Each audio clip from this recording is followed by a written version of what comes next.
guys next week. Same bad time, same bad channel. Hey guys, yes, welcome to the segment where you choose what we talk about every day from 2 to 2:20. We're going to be looking at the tickers that you vote for, so make sure to have your say every day during the midday show. Yeah, this is the future. We really did recover from that huge sell-off that we had yesterday. 400 points on the NQ June contract yesterday from top to bottom. When we've retraced some of it, this is the this is the triple Qs, and we've been kind of basing out below 459, accumulating right now 4 5-minute candles on the way up. It's been a good recovery today on the future. Guys, if we can throw on the names for the tickers, please. Thank you. So today, everybody wants to know about the monster that traded yesterday. It goes by the ticker of Nvidia. Guys? Okay, it's Tesla. I don't know. Okay, so Tesla is the #1 ticker on the day, guys. So go over to the big guys. What's the look on Tesla? Tesla to the moon, apparently, look, it's 3% to the upside. It's not all of yesterday's down move, but it is a pretty hefty portion of yesterday's move into the downside. If I have a regret today, it has nothing to do with missing, getting some out on the 178. It just has to do with trying to be extra patient after what happened on AMD. AMD was a huge L in terms of trending to the downside yesterday. So when I looked for dip buys on Tesla, I had said 173, there's your level. How many times did it hit it? I was looking for the dip down into that at the open. It came so very close. Like you had the wick, it broke 74, we're geared up, ready to go. To just no follow through. It snapped right back up, and then that was pretty much it. And you would have heard my frustration in the morning show. I came in with a plan of action to be at 9:30, way more patient. And that got the best of me because aggression would have worked on the dip buy in Tesla. All of that said, it's still underneath that 180 level. So when you do look at this from the higher time frame, it's very much an inside move with respect to this week. Like it bounced off 173, it's only gone halfway. We haven't busted out the 180. I mean, if we were to have some kind of a 2% day, I mean, a 180 break could certainly be in play for Tesla. For the afternoon, I like that 178. I was wicked out of that one earlier, but you're inside of the pocket here, 78 to 180. If we do get a pullback, I like this 178 for Tesla. Great look. But, I don't have a problem with being patient, but sometimes it does mean you don't quite get that opportunity to get that dip buy. It's the right way to go when going against the grain, but there's always an opportunity cost. Go Tesla. Yeah, I'm just getting some orders set up here for Disney, new position. Go Disney. Okay, so Tesla, yeah, we had talked about this a little bit earlier here today, and it was just one of those things where we wanted that level. I've been talking about this on the daily chart with some of the guests that we've had on the Market Recap show. We'll talk about it with some of the guests we've had on this show. We do have True Trading Group coming up again very shortly after this. We can talk to Mike about Tesla. But right now, 175, 174, I mean, those have been great little bottoms for sure. The real bottom is 173. And then with uncertainty in what the market was going to do today off the open, just wasn't sitting there. And I mean, that's obviously been a mistake. The futures have definitely held higher right here. We're still long the TQQs, as you can see there, as Tesla goes right up to today's high. So yeah, I mean, I still think this name could get to $200 next week. And I think that that's something that we have to look for. So a little bit of a break higher. We had a really great day there. Fell back in off 190, and as Brendan said earlier, gave back this whole week pretty much, but now you're up another 3.5%. So Tesla to me looks pretty good up here, holding that bottom. I'd stay long Tesla until you're under 170 is kind of what I'm trying to preach here. And I still own the shares, and I don't have any plans of getting out of any of those. So I like Tesla there. Nvidia up next, Sharif. That's right, Sean. NVDA, the second most requested name on the day. This actually had a bad catalyst coming out of China. Looks as if, the Chinese government looking to tell their companies maybe that you shouldn't be buying as many Nvidia chips. And we saw that reflected in some data coming out of China today. So even though the catalyst was negative, this is still up 1.5%. Last I saw, though, guys, it was consolidating below that 1,050. What's the look right now? Below 1,050. Let's see.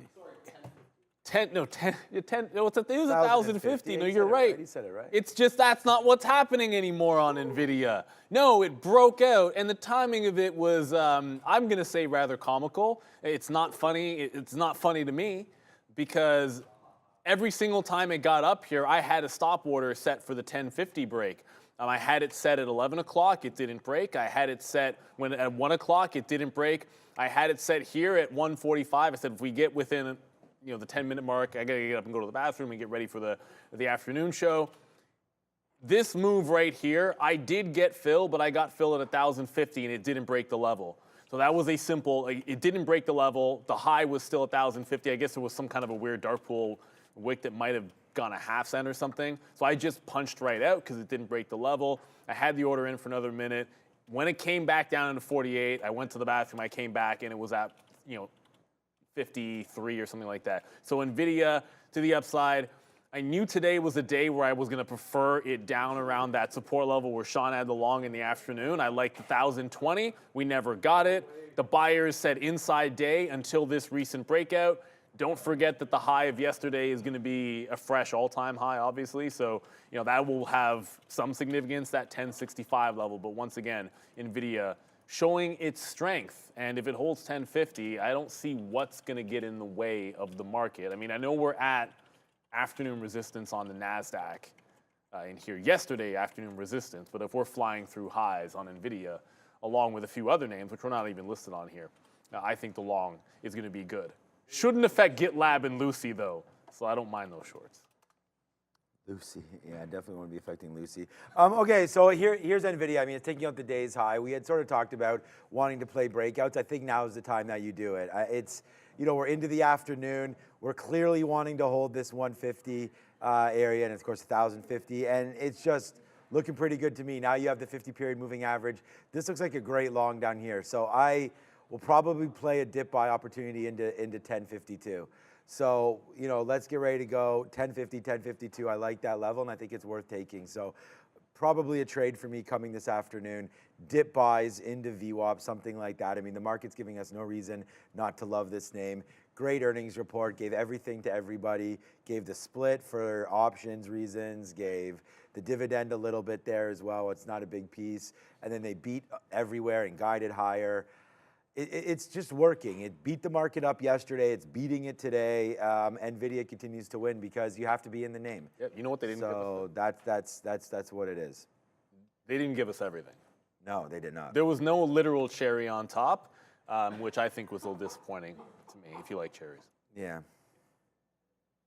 Next on the list, AMD. This one absolutely got destroyed yesterday in counter sympathy, I guess you could say, with Nvidia. A lot of money, you could tell, flowing out of AMD into Nvidia. Today, recovering nicely, though, up over 4%. Lisa Su coming out earlier and saying that there's going to be massive gains in AI, especially with training. Inference seems to be the bit of a tougher one here still for these GPUs, but nonetheless, good look for AMD on the day at day's highs. What's the look here, guys?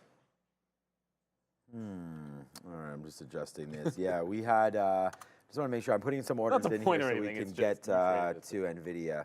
All right, so I have those orders. I'm bidding down there now, 1052. Look, I mean, AMD was easily the best call of the day that nobody had. I mean, we came down here, we wrote down right on our sticky note 160. We called it comeback season. We said this stock got beat up too much yesterday, really for only reason other than the shiny thing in the room was Nvidia, and AMD doesn't produce the same way as Nvidia, but they don't have to. And I think yesterday it just got hit way too much. So we wrote down 160 on there. It came right into 160. We were loving Apple, which by the way, Apple is, you still have that trade. It's $2 in the money, but it's not $7. So that's the difference. But yeah, great call by waiting for Apple, but we should have just looked at this. It was yesterday's close. It was 160. We stared at it and didn't take it. I remember people in the chat, I was like, you guys take it if you want to take it. I'm just working with Apple here. But yeah, a little scary early, but once it got going, it was a pretty easy trade. Broke the day's high, kept on going. And I mean, now it's at 167, going to break 168. So I don't really know what to do now with AMD, but I really like it. And you're at a level here, 170, 172, where it could be faded, but that's going to happen next week. So for here, I like AMD. Missed opportunity of the day. but It was a great one. I can't say it was my missed opportunity of the day because I wasn't really looking at 60. It had to be under 60 for me at 58. I'm going to go over the higher time frame. For me, it was Tesla and Meta.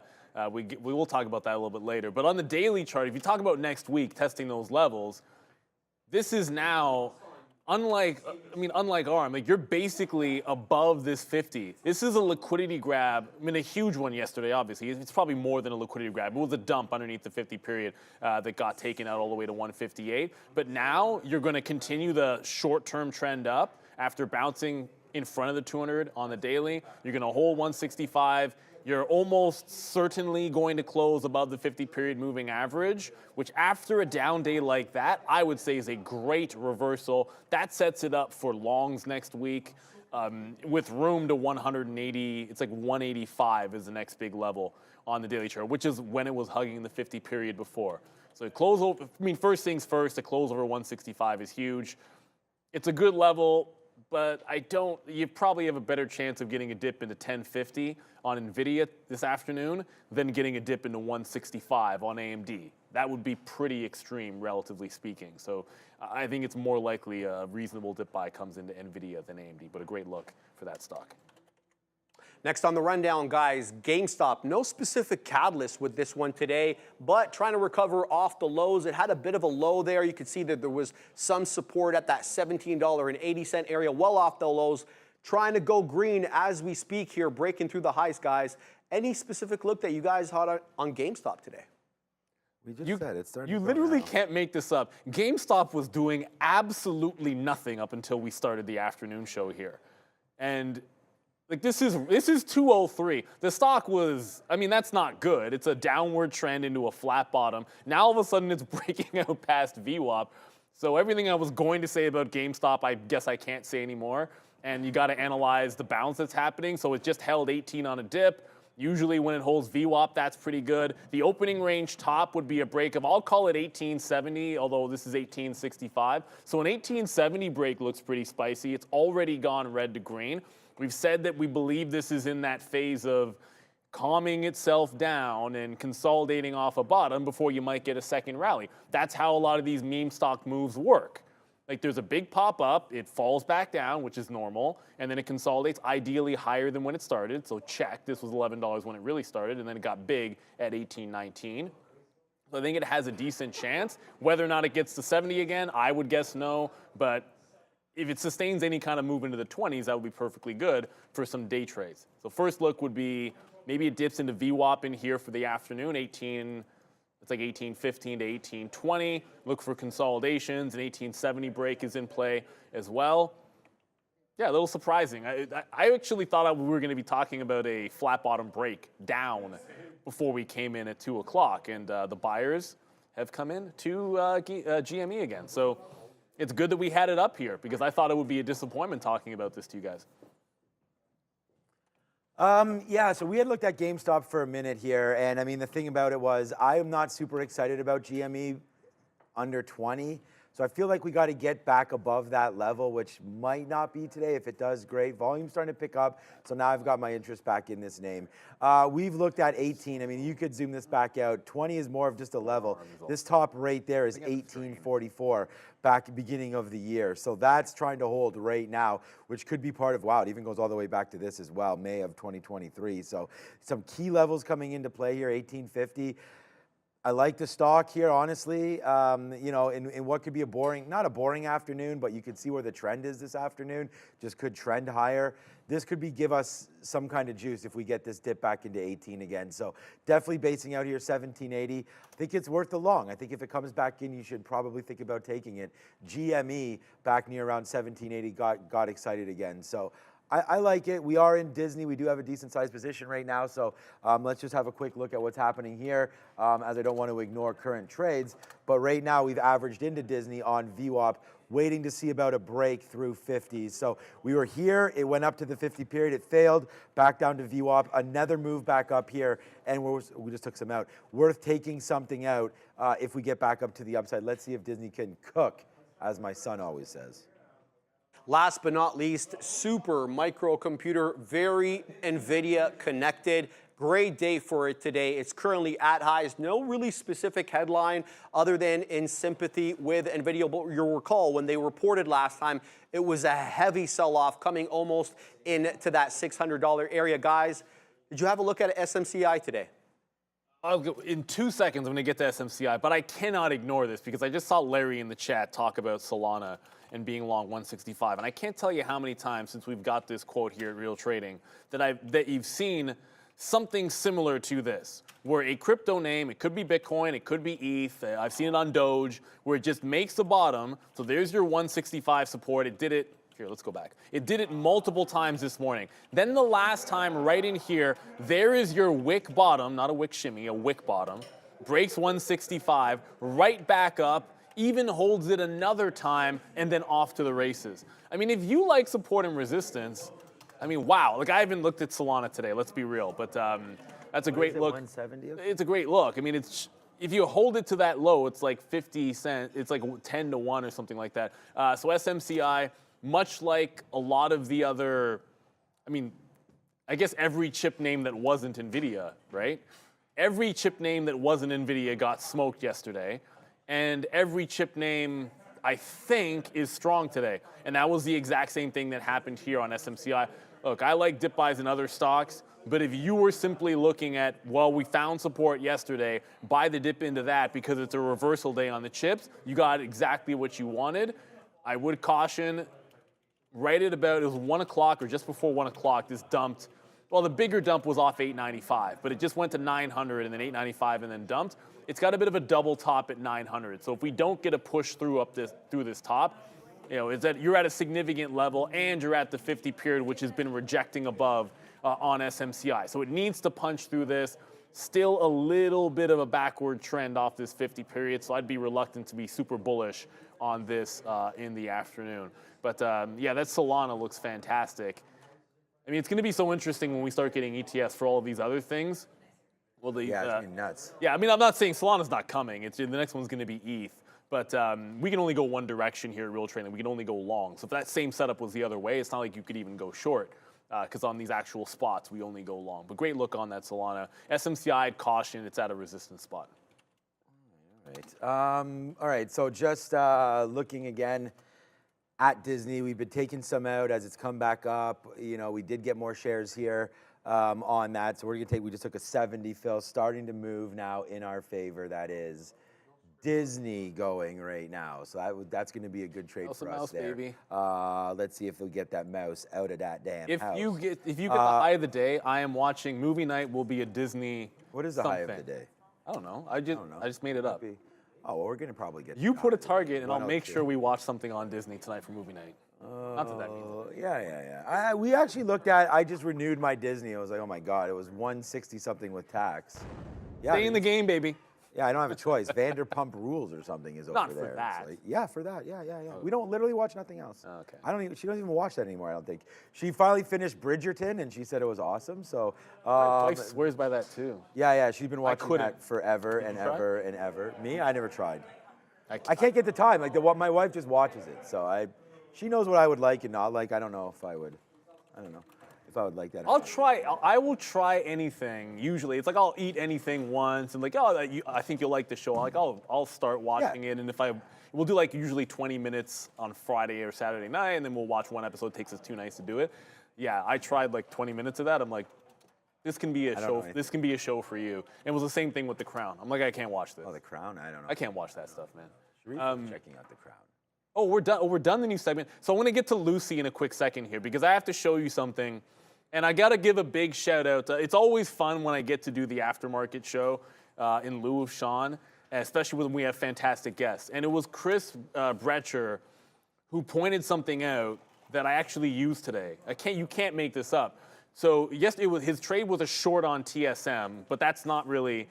The second short he had on TSM, if you watch the show, you'll go back, and he said there was an uptrend that happened from the bottom on TSM that when it broke it, he just looked for the reversal to go short. And I was going long Lucy off of what I noticed was an uptrend. And after I took this hit, and this was a hit. Like, I know it looks like I would have won on this trade, but I had taken a small amount out and was looking for the break into $1. But then I saw it bounce off this, noted the upward trend because this was an unsuccessful entry, saw it go to $1 and said, okay, I'm going to go long off this trend line, and it has to break it to get out. So at this point, I'm 0 for 2 on the stock, but once it broke the trend, it's like reverse into VWAP, Neil, because that is a 20 cent to 97 cent move. If it does a reversal, I think you can get into VWAP. So I made the reverse. We'll be basically, unless it breaks down and falls into 50, I've taken almost all of it out. So we'll be pretty much flat, just getting it back on that. But sometimes A, you have to be able to flip it up, and B, you got to be willing to learn new things.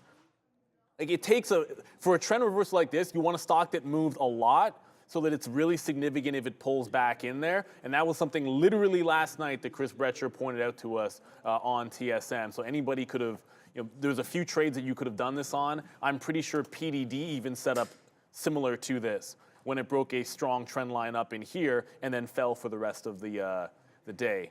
And wow, did PDD ever, I didn't realize look at it barcode down here.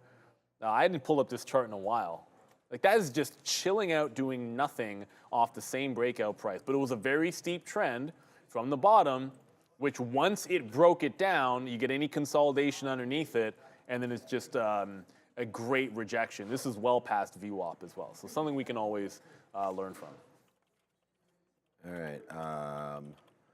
Just working with my wife, we were getting the register. We have tournaments this year for the rep baseball program, so we're just making sure that we cut and paste that because tonight's tryouts. So I'm telling people, like, if you can't, when you're playing a rep program, it's fine to miss it, but we have like 4 tournaments throughout the summer, and then 2 practices most weeks.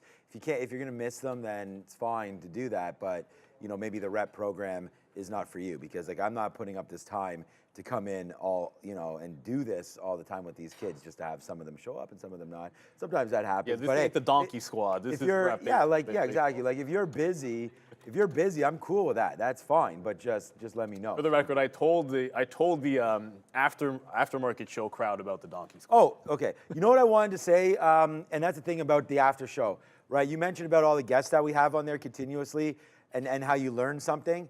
That's the most important thing. That's not the most important thing, but that's how I've become such a better trader, is honestly hosting that aftermarket recap show and having some of the best people on the street, period, on that show. Brian Shannon coming through, Danielle Shea, everybody that we wind up having, Tammy, eventually Mike Edwards is going to join us on there.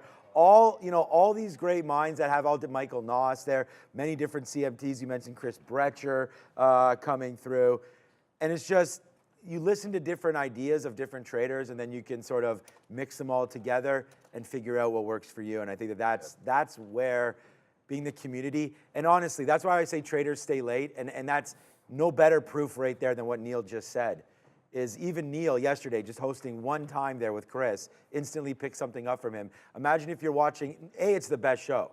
B, imagine watching it every single day and just getting new ideas every day, consistently doing that, right? Here we're trading. On the Market Recap Show, we're doing a little bit of different dive on some of the different topics. So check that out, the Market Recap Show every day. And I think that's the best promo we just had right there was Neil telling you that he learned something from it. So make sure you catch it every single day. Yeah, like every single... It's a can't miss. And I mean, that's why I'm doing it, or else I wouldn't be doing it. It's not to single out Chris, because I remember when Tammy was on last time, we had a discussion about Intel.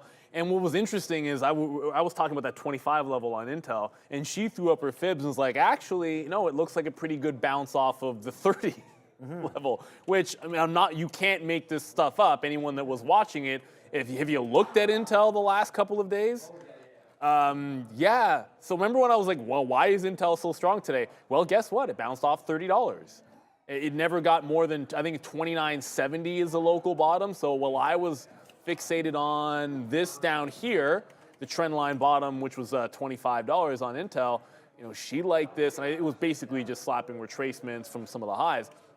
That $30 level, which just bounced, it just took that, and today, maybe if I was considering the $30 level on Intel, I would have been long. I actually was short Intel up at the 30.85 level, but that's the kind of thing. If I had maybe taken some of that to heart, I could have been long at that 30 level. So with all of that, it's perfect timing to bring in somebody that I know we'll get a chance to learn from as well for the second time. So let's get Mike in from True Trading Group. Hey, yo, buddy, what's going on here, Mike? I know what I want to talk to you about, and but I got a smile on my face. Uh-oh. We frozen. Oh, there he is. We're frozen, Mike. You know what it is? It's because you're partying. Let's figure it out, guys, and we'll He's get back partying too much over the Moderna win to worry about Zoom. All right. Okay, we'll get back to Mike. Yeah, he was just on there trying to figure it out. So we'll get that all figured out right now with Mike. So yeah, Mike is there, and he's going to be coming through in just a couple seconds. So we'll get that all going. Just real quick, I mean, look at this.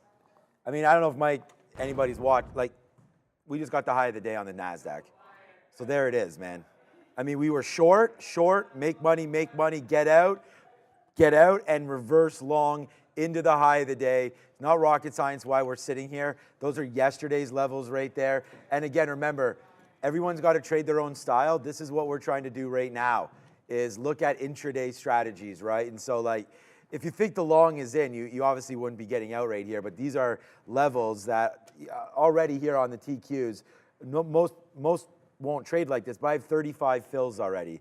So it's just like it's in a bunch of shorts, cover, it's like scalp trading, then take the long and just a couple covers. We've been pretty patient with the long, as I think we could even get higher, but I trade the NASDAQ triple Qs, so that's triple levered against the NASDAQ. So instead of trading futures, we'll sort of choose this and go back and forth with this tool that we use. And just quickly here, we're out of half of Disney already as it came back up.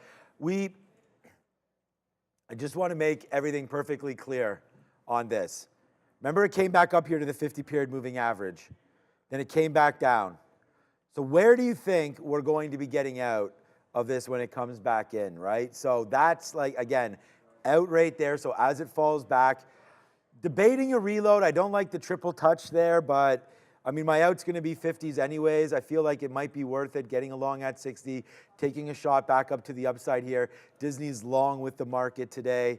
I know it always goes back and forth with Disney. Like, anything can kind of spark this stock, it seems like, but trying to play it off VWAP. I'm probably not going to get it in again, guys. I don't want to double my position back in and have the full position again, because then if it comes back, I'd lose. So at least now we're playing with house money, and if we lose it, we lose it. But at the end of the day, would have loved to get it all out, but hey, if we get it all out, then this run to the 200 potentially doesn't give us any profit. So we'll wait on that one. Happy with the TQs, and then honestly, Apple, I don't know what we feel like right here in the afternoon, but we should maybe be thinking about a short if we stay under the 50-period moving average.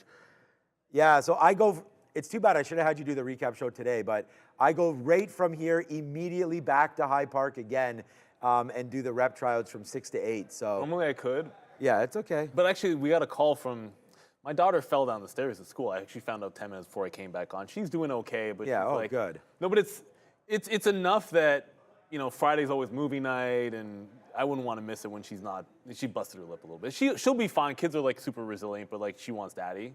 But I would have had a lot of fun. Who's on tonight? It's probably Michael Noss, right? It's nobody. Oh, then I could have done the This Q&A. is our best. I could have done the Q&A. I haven't been able to do that with Derek because there's always a guest, which is fun.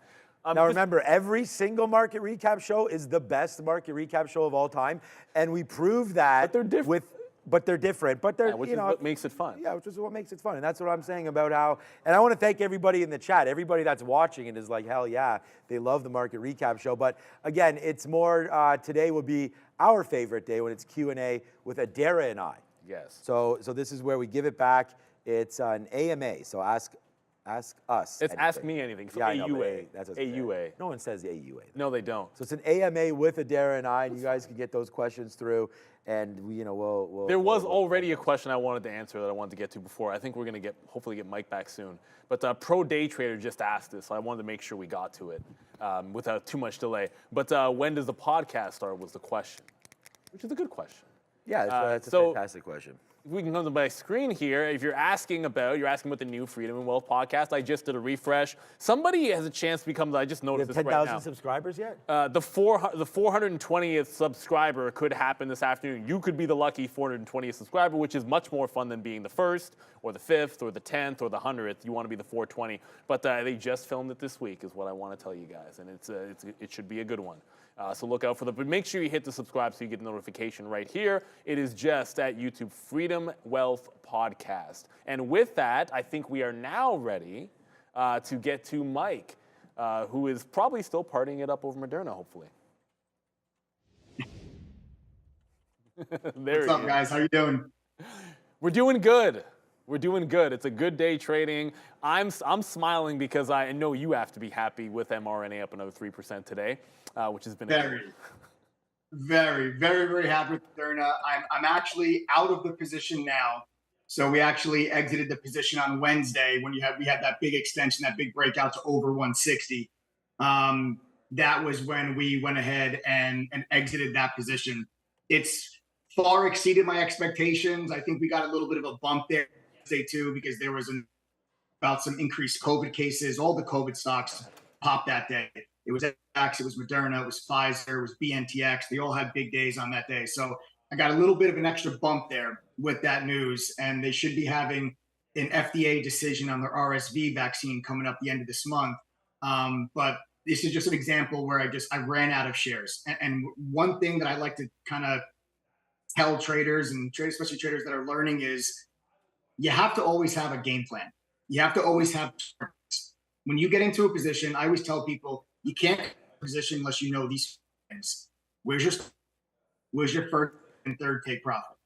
And this way, when the stock reaches your targets, you just take profit. I don't care if it's reached in 3 seconds, 3 minutes, or 3 hours.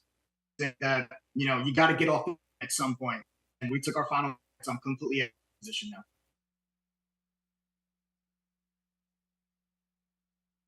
We're still having some issues here, and I don't think everyone got a chance to hear just everything you said. So I want to quickly just sort of recap what I know you just said there, which is you have to come into any trade with a game plan, right? So you get in, you have an entry, you have an out, whether it was the 100 level, the 50 period, 200 convergence on Moderna, which I have up on the chart, and then it went right to resistance at 160. I'm right there with you. I think that's the anatomy of a perfect setup and a perfect trade and execution, and if it goes to 200, whatever, it goes to 200. I think that was absolutely perfect. But until, I think it's maybe a little bit better. Are we doing a little bit better here? Yeah, I don't know what's going on. I apologize. I'm not sure what's going on with my connection. No, that was a little bit better. Like, I'll tell you candidly, I actually got out of most of mine as well. I took out 55% of the trade, and I'm actually trailing the rest myself underneath like 155, because when it got to here, the trade was, my mouse is messing me up here. My trade personally was, when it bounced off this 100, it showed all kinds of support at the $100 level. You can see the 50 and 200 converging, and then just grabbing the long in there in the mid, like 105 range, that kind of a thing. And I didn't have it this time. Like, I actually had it a little bit earlier on in the move, and I was looking for it to get to that level. So once it made the break, I took most out, and now I'm just going to kind of let it ride with a trail underneath 155. And if it's the decision in a month, as you said, or it's 200, if it gets to 200, I'm getting the heck out. That's 100% for sure.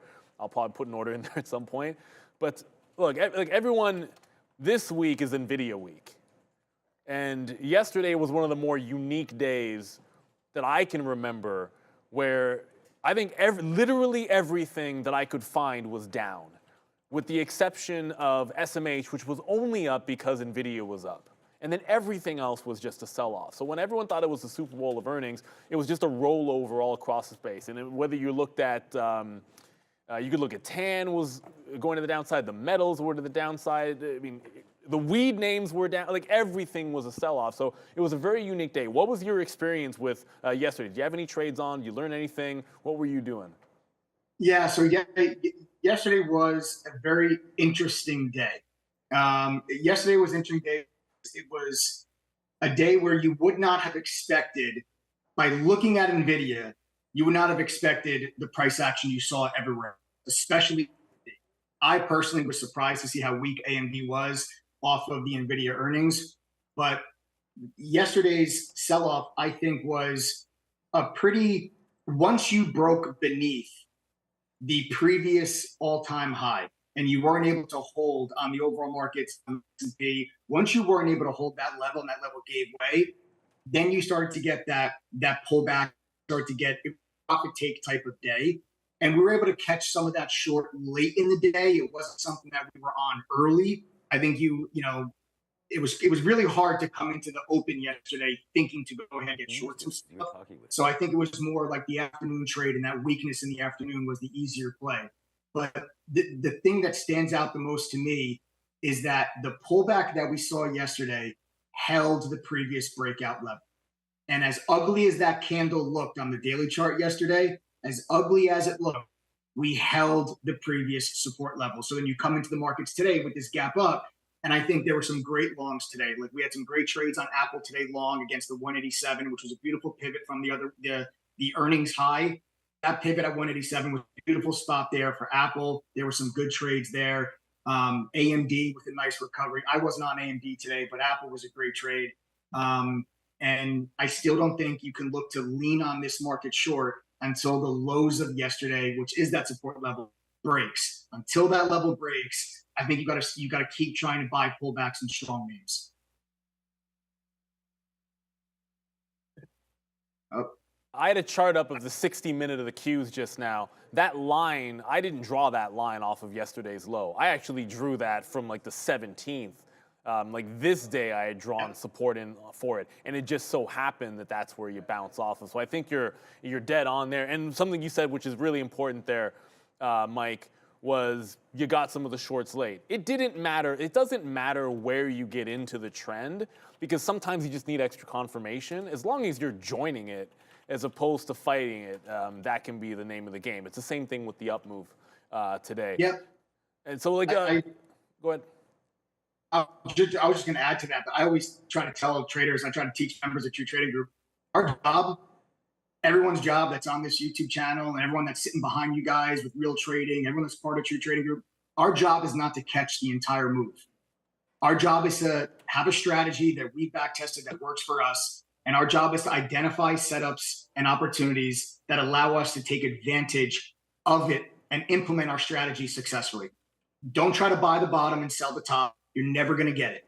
Don't try to short the top and then cover the bottom. Take your profits along the way, catch the piece of the move. Our job is to make money. It's not to catch the low and to catch the high. Yeah, that's a perfect place to kind of end it off here. We still have some issues, obviously, and we apologize for that. But it's live. That's what it's all about here.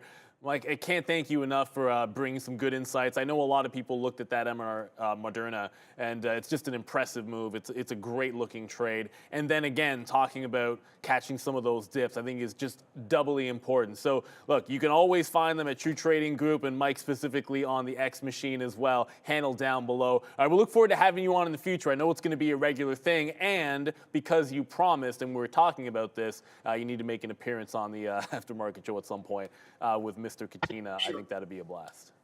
For sure, definitely, and it'll be my pleasure. Yeah, sorry guys for the technical issues here. I got to see what's going on with my connection. I do apologize to the crew there, but I hope you guys have a wonderful holiday weekend. We got the day off on Monday, so happy holiday for everybody. Have a great weekend. And if people want, I'm going to put on our channel, True Trading Group on YouTube at 4:30. You guys can check us out. Otherwise, have a great weekend, and we'll get back to it on Tuesday. Right back at you. Thank you there, Mike. Happy Memorial Day. That's right. It's a long weekend here.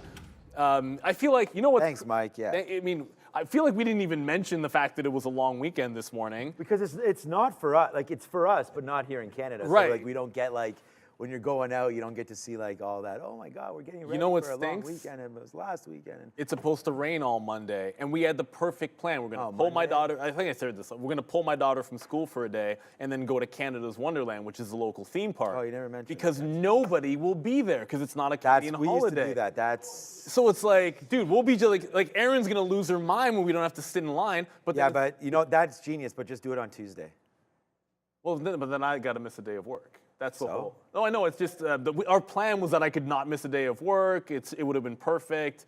Whatever. They're on I'm just- Tuesday if it's no. raining on Monday. We'll figure. No, we have season passes. We'll be able to do it okay, another wow. time during the year. There's other. Good idea, though. No, there's Good June. idea. There's Juneteenth is a U.S. holiday. Yep, that we don't can- get. So yep. then that's. But next the month. problem with that is, I was gonna say the kids will still be in school. Yeah, they'll still be in school. Yeah, The yeah, yeah. school You ends want to on go the 30th. before school. Yeah, So yeah, even if yep. we don't, we'll do it on Juneteenth, which is the 19th of next month. So Yeah. I think it's a great plan. No, we used to do that. My wife came That's up a with great it. plan.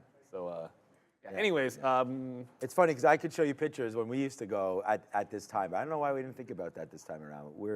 get them season pass. Well, I guess I don't know. Yeah, no, Your I'm gonna kids- keep my kids in damn school. It's man. I want hard less- to. I don't want less time with my kids, but I spend honestly every Nothing minute wrong with that. them. No, you guys there's have a lot nothing- of rep stuff to try to get. there's Like definitely season nothing pass wrong probably with doesn't that. make any sense. Oh no, I can't even. I'm not even sure I can go to London in the summer, so I'm going back and forth with that one.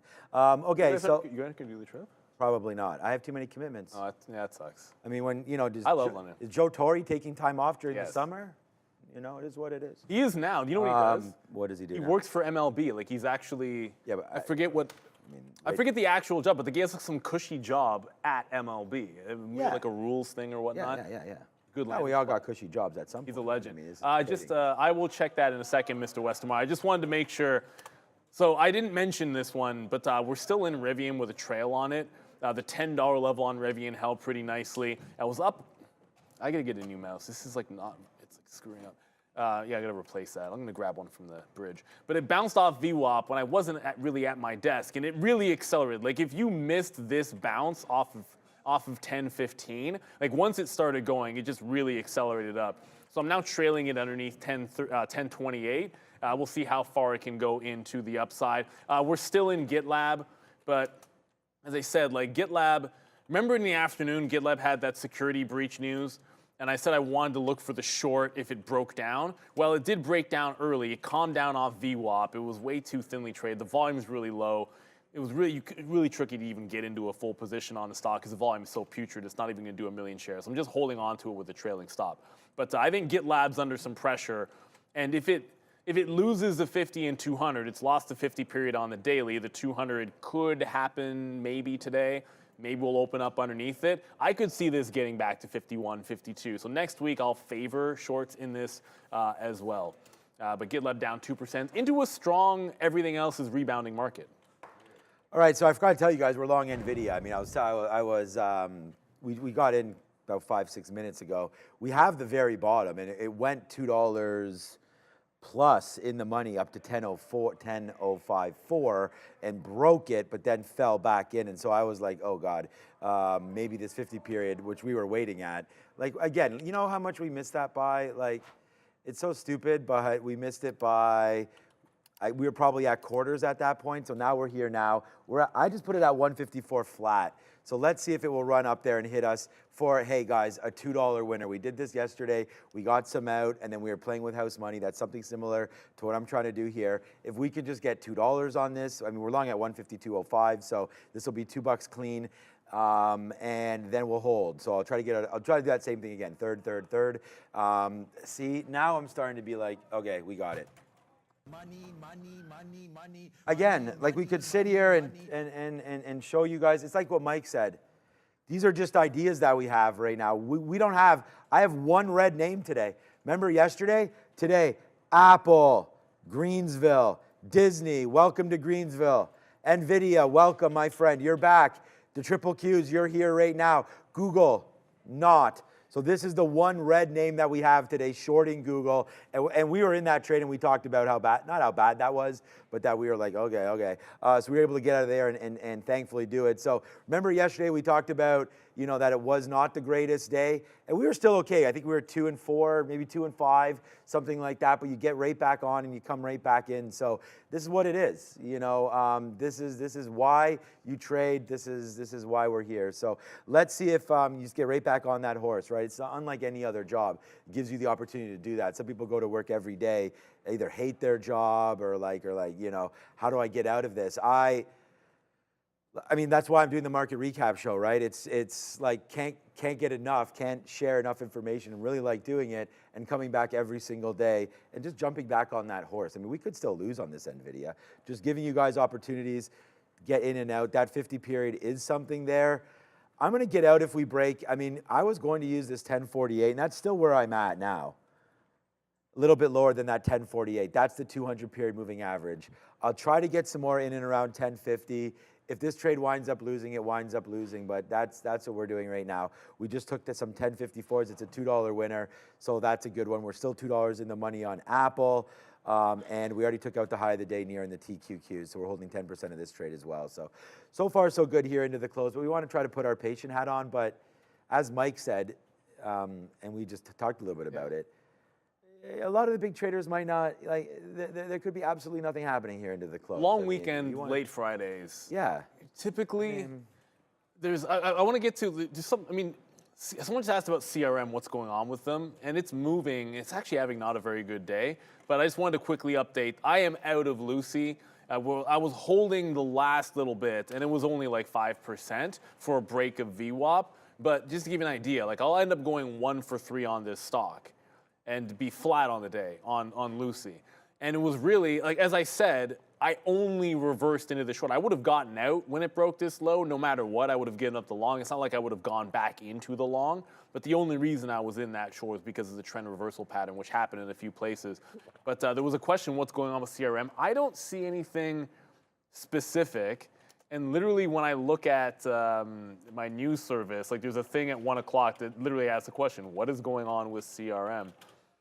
It looks like it's workday sympathy why it was down in the first place, which, okay, I can get behind that. It moved down with workday. Workday got smoked.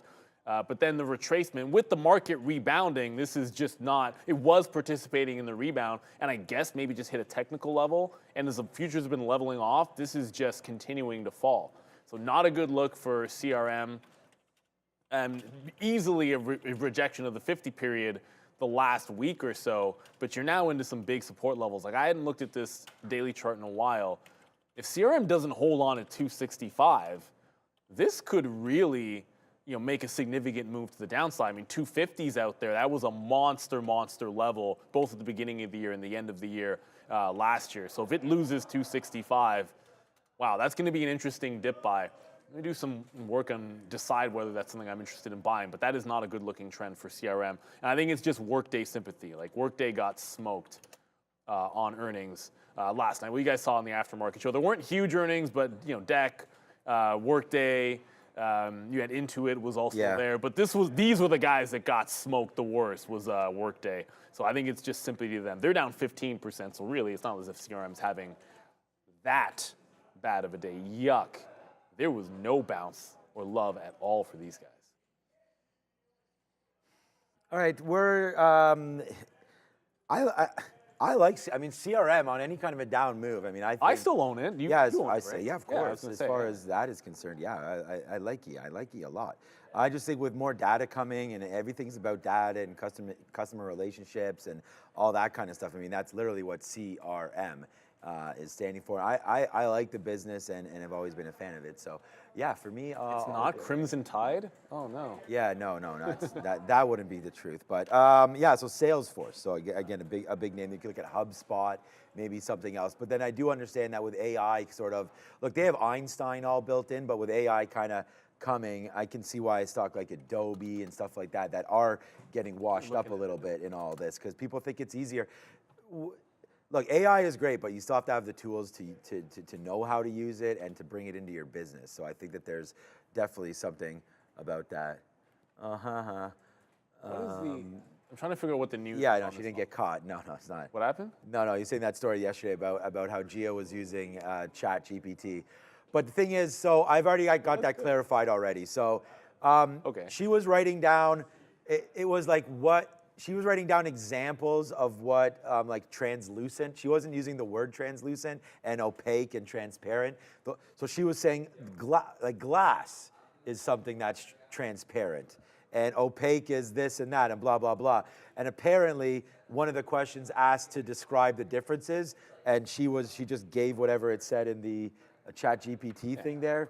So she knows what the difference is, but then she just used it to sort of edit the answer, which they're allowed to use electronics. Yeah. It's just maybe this time she wasn't, but I don't know the true story. My wife knows it, but I thought it was hilarious, and I still think it is. Yeah, it sounds free. Yeah. No, it's all good. I mean, I want my kids to do it. And I was saying this to, they both have cell phones and iPads and all that kind of stuff. And honestly, it's like my daughter brings her phone to the park when she goes and plays with their friends because they're all there. It's an easy way for us to track her as well. And she gets instant communication with all of her friends. Where are they? What are they doing?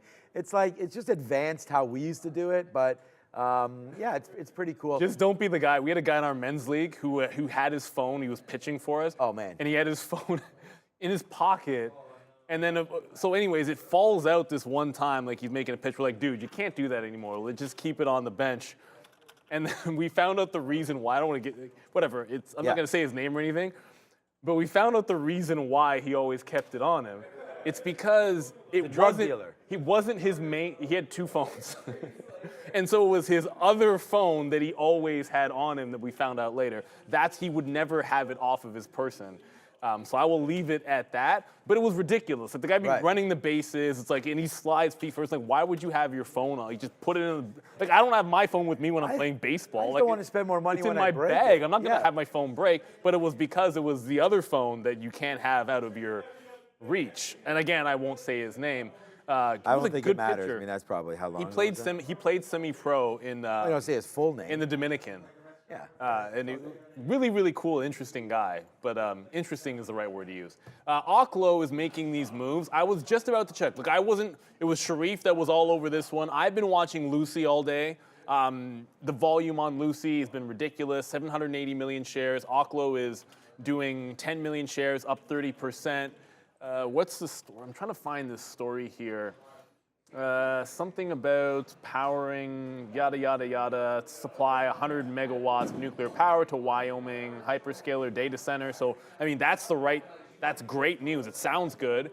OKLO has what's the float here? 69 million float. So it's not really turning over the float a million times or anything like that. And it doesn't have a big short float. It looks like it's just a great catalyst. And the stock is catching a pretty good bid. It's a very linear move up. We had this conversation with Luis, where he'd say sometimes the stocks that are that linear, where it's just going almost in a straight line, can be more tricky. So there was some early opportunities to get dips and maybe a breakout here and a dip. But then, this dip here, you can maybe sink yourself into. Now it's like, what do you do? Because it's a linear move to the high of the day, and I wouldn't see an entry unless it pulls back into 935.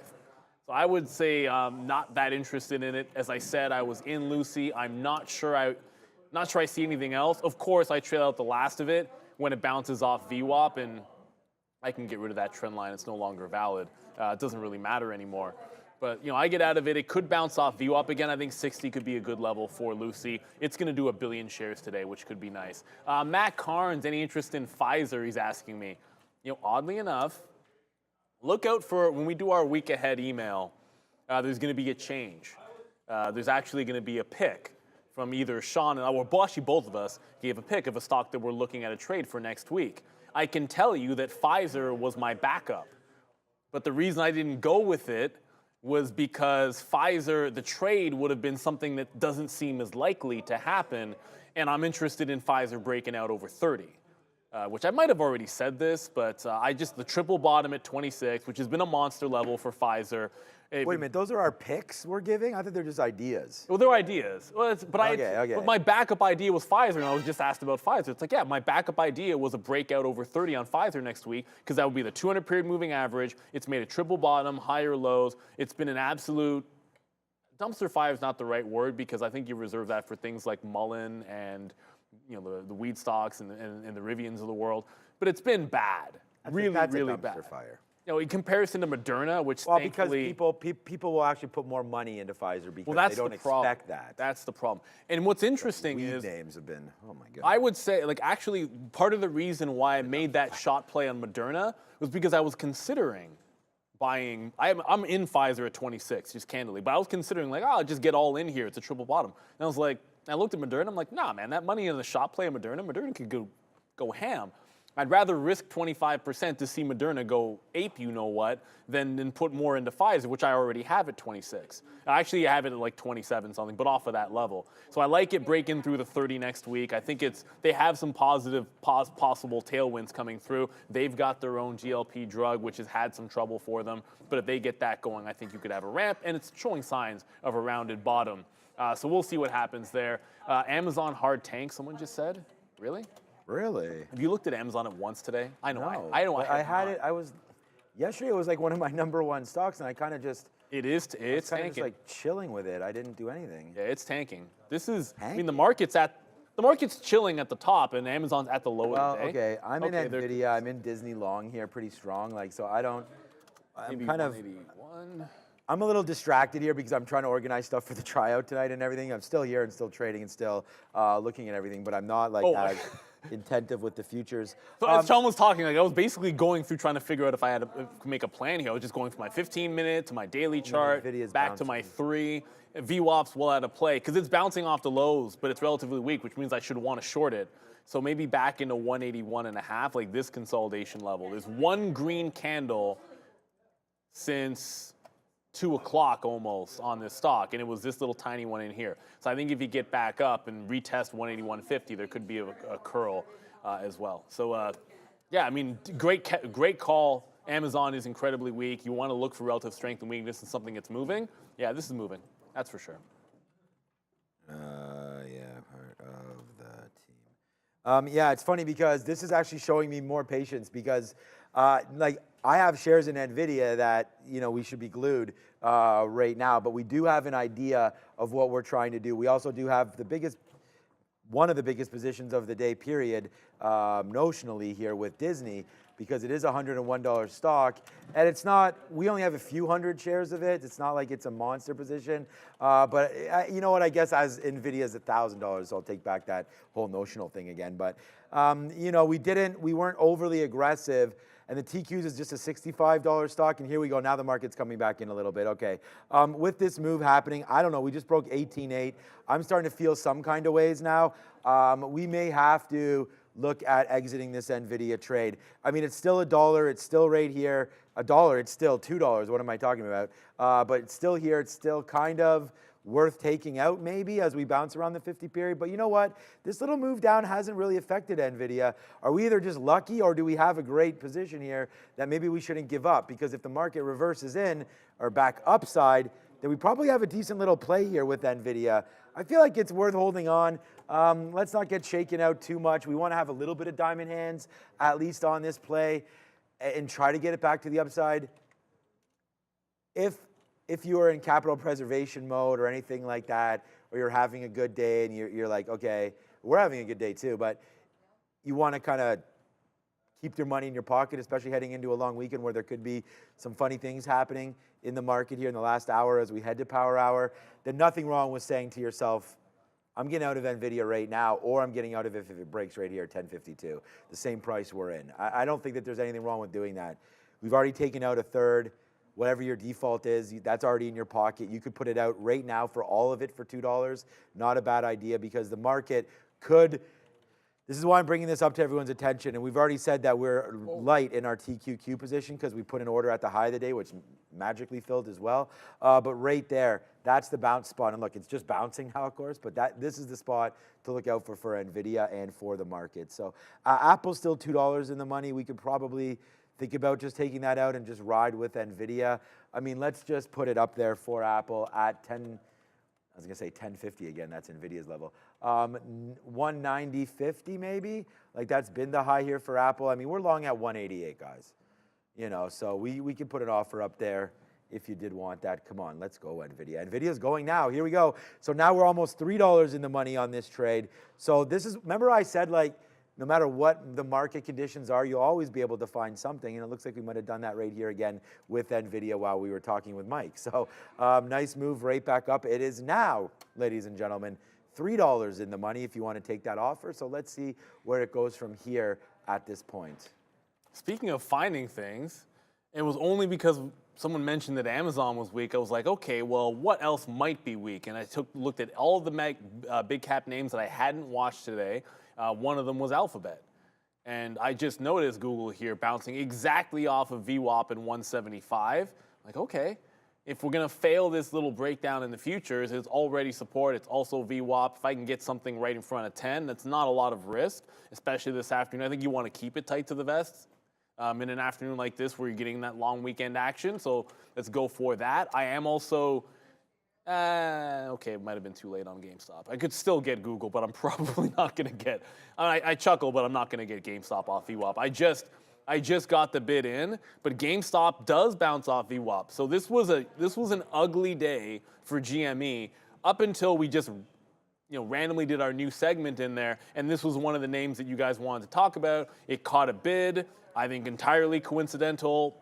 Obviously, here's your higher low. Yesterday was one of the few days that this didn't do a big rally in the afternoon, at least some kind of a late afternoon rally. Like you saw every single day this week, it was like there's some kind of a late move. There was a monster one to start us off on Monday, and then you had a good one on Tuesday, little bit more muted on Wednesday. Then yesterday, everything was dying, and this just sort of fell with everything else. So maybe you're back into it's found a bottom, and the afternoon rally can go.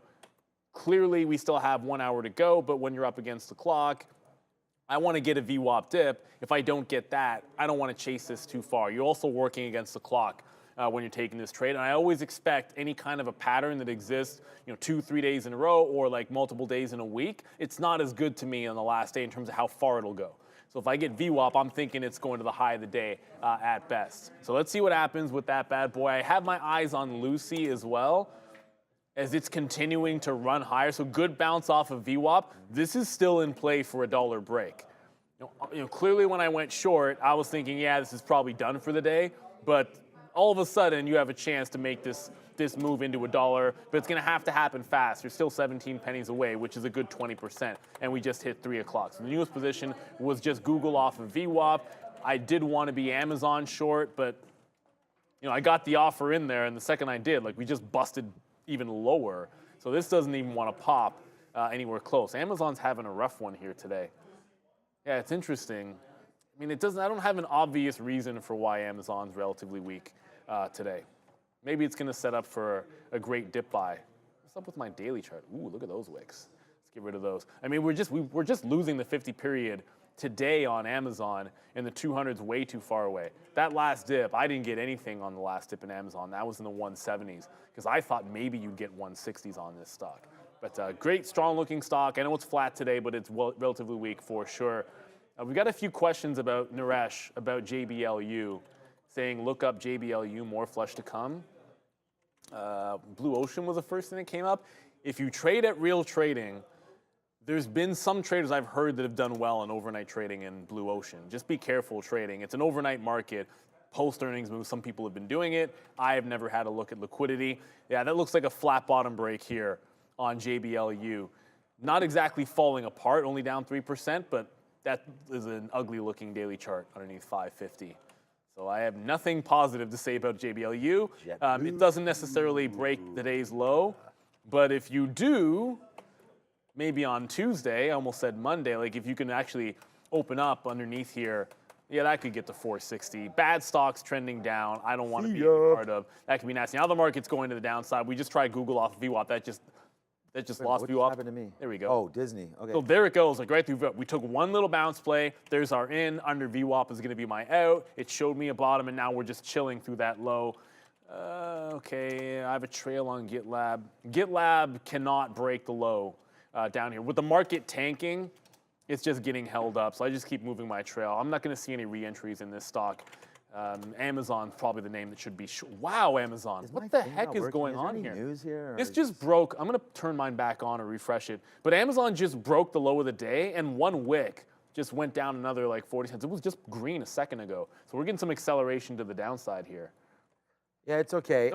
So by the way, I was just going to say it. I mean, we were just going on and on. So we got out of Disney there. And Disney's going to be basically a flat trade. I mean, it got going. We got out. We got some more out. We got some more out right there before it broke. And then, boom, it broke. So there's a 10-cent hit. So fortunately, the most we ever got out of it was 20 cents and then back and forth. So that's what I'm saying about a flat trade. Okay. And then Nvidia, I took another out there at O's. At 154. So I don't know if that's going to be a good trade. I mean, basically right back there it is. Now it's 154 again. So you guys do whatever you want. But the big trade for me, it's going to be, again, this might go up to PL number 1 here today. That is the futures one more. Just keep on doing this to the futures, then honestly, I really feel like we may be sans equity for a while, because this has been really paying off trading these futures. And again, just trading them the same way I'm trading equity, trading it off support and resistance. It's just, I'm only dealing with the market. I'm not dealing with like stories that are hitting individual stocks or anything like that, which I love that. I mean, I love individual catalysts. That's basically the way I trade. But the market just moves so smooth. And I mean, we just came right into 65 again, right into VWAP. So we bought that dip right there. And you can see, hold on a second, I'm gonna zoom back out. Again, I would hashtag real trading, but you guys already know what's good. This just fell right in. We take the piece out house. I don't know what's going on. This could be light volume. Our stop is just under 65. I mean, we're long at 65.01, 65.08 there, getting them out in the 20s, high 20s, getting some out 19, getting some out 10s there at VWAP. So for us to take a 10-cent hit on the last, we don't even have half left. We have about 40% left. Should be okay. Nvidia falls all the way back in, so we're going to have to regroup now on NVDA. Let's get out if we break this little wick bottom right there. 151 break. So let's change our stop from 148, again, 1048, down to 10. What was this? Oh, that was 51s? Yeah, okay, so 1050. What is it, GameStop or? Lucy. Okay. You're out of that or you're back in now? No, I got out 20 cents ago on the short, and I just took this into the halt. Whatever, I took 99s on the halt. I did that same thing. You know where I put like multiple? I put like multiple. Halted upside. I halted up. I put like multiple gateways, thinking I might get more than one filled, and I only ever get filled on edge A. I should just put everything on edge A. You said edge A the other day too, and I still put edge A. I put edge A, BYX, and Boss X. That's it. It's literally muscle. It's like muscle memory that I end up doing. Look, this could open down easily, but I was gonna take a dollar break, so it's like, okay, this is more or less the same thing. But I was in the short here, and this broke out past that 80 level. So we'll see what happens. Lucy up 430%. The float on this didn't make any sense to me, but it's apparently 12 cents or 12 million. Which doesn't make any sense as far as I'm. 12 million share float, and it's done 810 million shares. Probably more than that because we don't get all of the pre-market data. So the market is making that little bit of a retracement in there back to the upside. Just to quickly update, this will open in 5 minutes, guys. Maybe 10, but it's probably 5. But just open on GitLab. It was about to trail me out. Like, you just saw that tank in the futures, and a stock that was trending down the entire way just held the bottom as the futures made a fresh low. I mean, come on. Like, it's got to break there. So I just got out of GitLab. We'll revisit this one next morning, next Tuesday, I should say.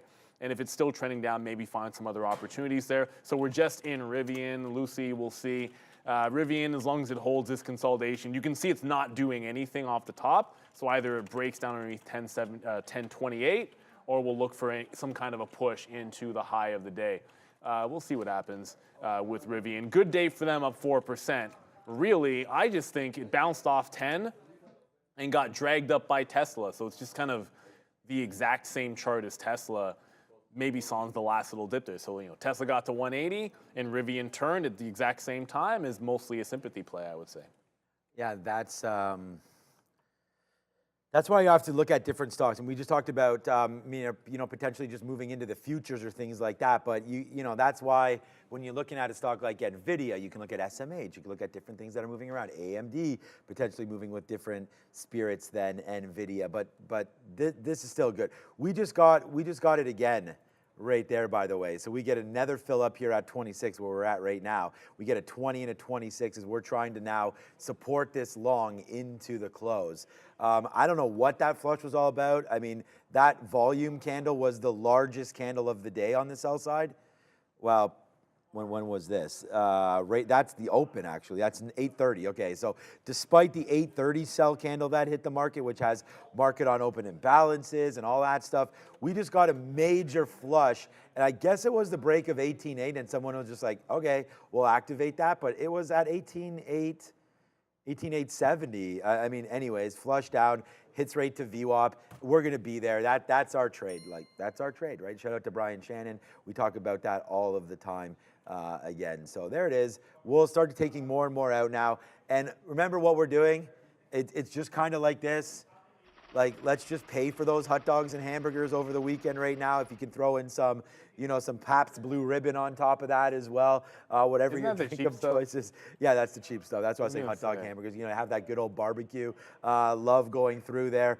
Get some PBR down that gullet. But yeah, so here we go. So this trade's sponsored by Pabst Blue Ribbon. Go buy yourself a case of beer if you took this trade. So there it is right there. This one's on me. Hopefully you get that, and we'll see where it goes from now. But good little trade right there on the futures, and you got to be lucky to be looking at it, and that's why I think it's very important that I stick with my strategy, and that is look at the names that I want to look at, and pretty much nothing else unless there's some kind of a move. Like we had that Disney call, and it broke our level of 50, so we got out. Whether or not it retraces back up, I still really like the idea. So that would be one that, hey, let's see if it holds this. You came right back into that level. I just didn't want to hold it into that low. Looks like it might have worked out. Disney trying to go back up. And then Nvidia. I mean, you could buy a little bit more with a couple dollar winner here. But again, NVDA might be better for many of you. The market could easily retrace down. Let me take out another piece of this TQs. Actually, now that I see this, okay, well, we're waiting at 21, I guess. Hopefully we get that price upside and we'll get out of more of the TQQ. And then Apple, I don't know. I mean, I'm glad I didn't put that stop at that level, but I'm thinking now maybe we should. That's 190 break, so that gets you to 190. We flashed down to 189.90, so it would still be a $2 winner. So we should probably think about taking that. And I'll cancel my stop. You know where my stop is for this one? 187.79.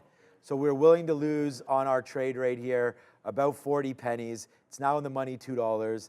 Let's put that stop and change it up. 189.90 to add to the closing trade of Apple. So we'll go 88, and it goes big shout out to Oshawa General alumni, Mr. Eric Lindros. So we'll get out at 88 there if it does break, and we will figure out what's going on. And there goes GME back down now, are people saying, or it went up? Let me see. It went up. It went to the upside. So Oops. GameStop making a move to the upside. Lucy reopened at 90s. So I took some of it out. I didn't want to take the whole thing out there. I had my stop trail out at 90 because I was doing a dollar break, which was 99 on the halt, giving it to the 90 level. So I put 75 cents out if it didn't hold that level. And then it opened up right down there. I just punched the rest out. And now it's retaken the $1 level. So I'm going to take a second shot, which I don't want to hold to 90 a second time. I'm going to give to 95 this time. But if we can have a bigger move, this doesn't have any levels up here outside of like $1.50. So if it's going to go, I got to think at least the quarters here. But I'm going to get out if it goes underneath that 95 level on Lucy. Let's go to Adara. Side here as SRCL. Not a lot of volume on this, but be aware they did just gap up and hold, basically recordedly considering a sale after getting some interest in takeovers. So SRCL considering a sale, not a ton of volume, but keep an eye on this one with a halt right now, guys. SRCL.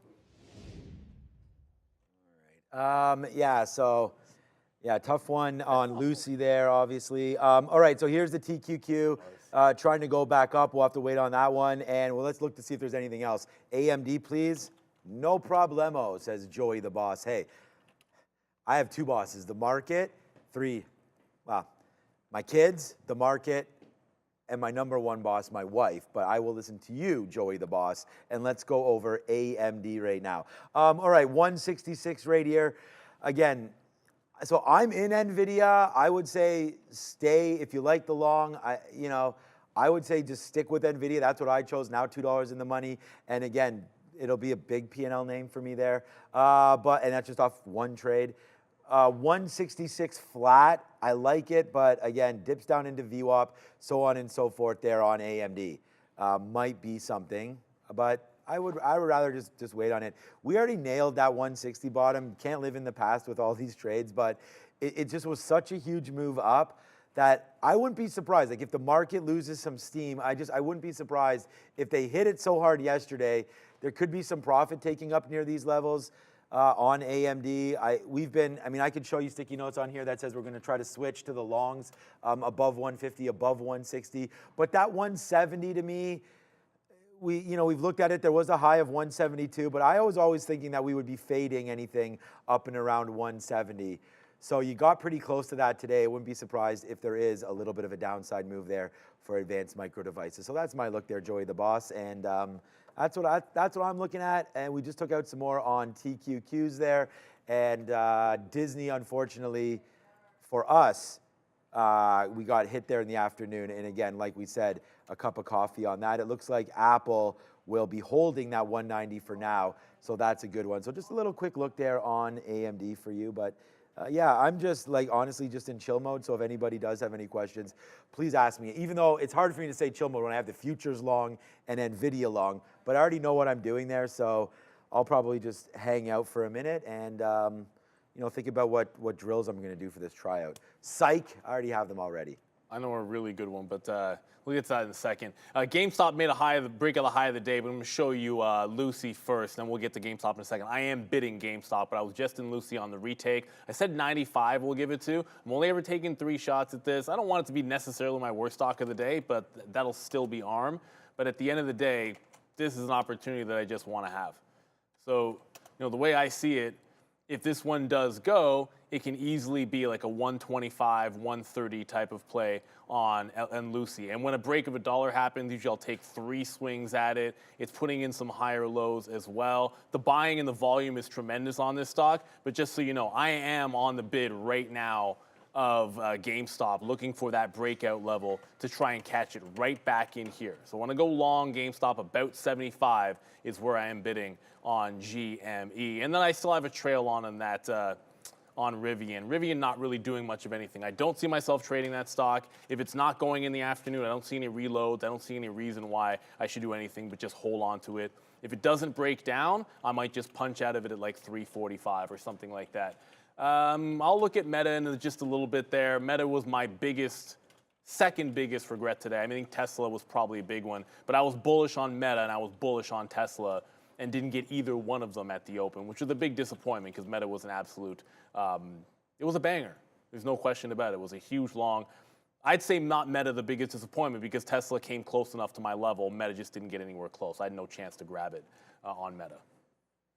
I feel like that's the one thing that I do. You just mentioned it there on Lucy. It's like you take the hits on it, and it's like, but you still really believe in it. But I like that. It's like you get back into it, and you're like, okay. I can't live if this goes to $1.25. Right. I mean, that's I get stubborn like that too, and then it turns out to be like you were mentioning. Hopefully not our worst stock, because that's happened to me with Google today, and it's just the exact same example. If it loses, it'll be no different from ARM. The only difference with ARM is actually on ARM, like every single day in the last 2 weeks I've traded ARM, it's been good. Today it just happened to not be a good short, and I am still completely convinced when I look at a daily chart of ARM that there is a seller at the 50 period that could be SoftBank on ARM. But I'm looking at Lucy right now. I'd show you the chart, but I'm not moving off of Lucy because I don't have orders out to the upside, because if it goes to the quarter, it could halt because it'll be over $1. So at that point, the whole 10% thing matters. So if it does break out the high, it could go into a halt, and I might decide I want to cover some because the last time it opened to the downside. So I want to be ready. I'm not sitting there with orders out, but I do want to be in a position to quickly throw some covers, maybe take a quarter of it out at like 110 or 113 or 115 if it looks like it's going to go into a halt mode. So that's the reason the levels are here. I clearly did not get the dip in GameStop. That's still at $19, looking pretty good to the upside on that one.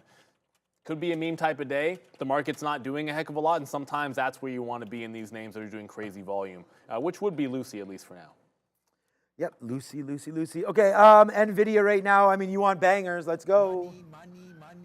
Here we go. It's $3 now upside, and again, we're doing the same thing we did yesterday, except for yesterday it was a $10 winner. Let's see if we can get it now. We already talked about getting out of 2/3 of this trade. We've put it in, so we are now playing with house money. Let's see if Nvidia goes. It dipped into our level. We talked about that. It was while we were on with Mike Edwards from True Trading Group, so AO to that guy. And then now we'll figure it out.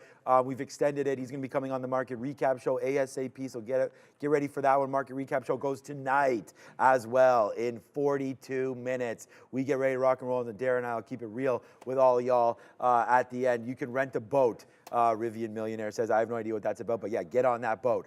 There's a wicked song called Boats and Hoes. Go check that out if you want to get a chance. Shout out to Will Ferrell and all of them. We love Will Ferrell around here. All right, 10:54.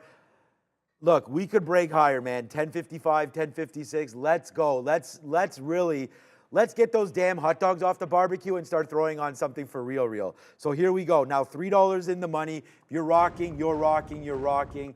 You're now rocking with this guy right here. Let's go upside. We're long I mean, look what we've put on. Long Nvidia. Oh, how does $4 taste right now for Nvidia back up there to the upside? We're rocking right here. This is what real trading is. Honestly, you come in, you buy the low of the afternoon on Nvidia. I mean, we'll take that.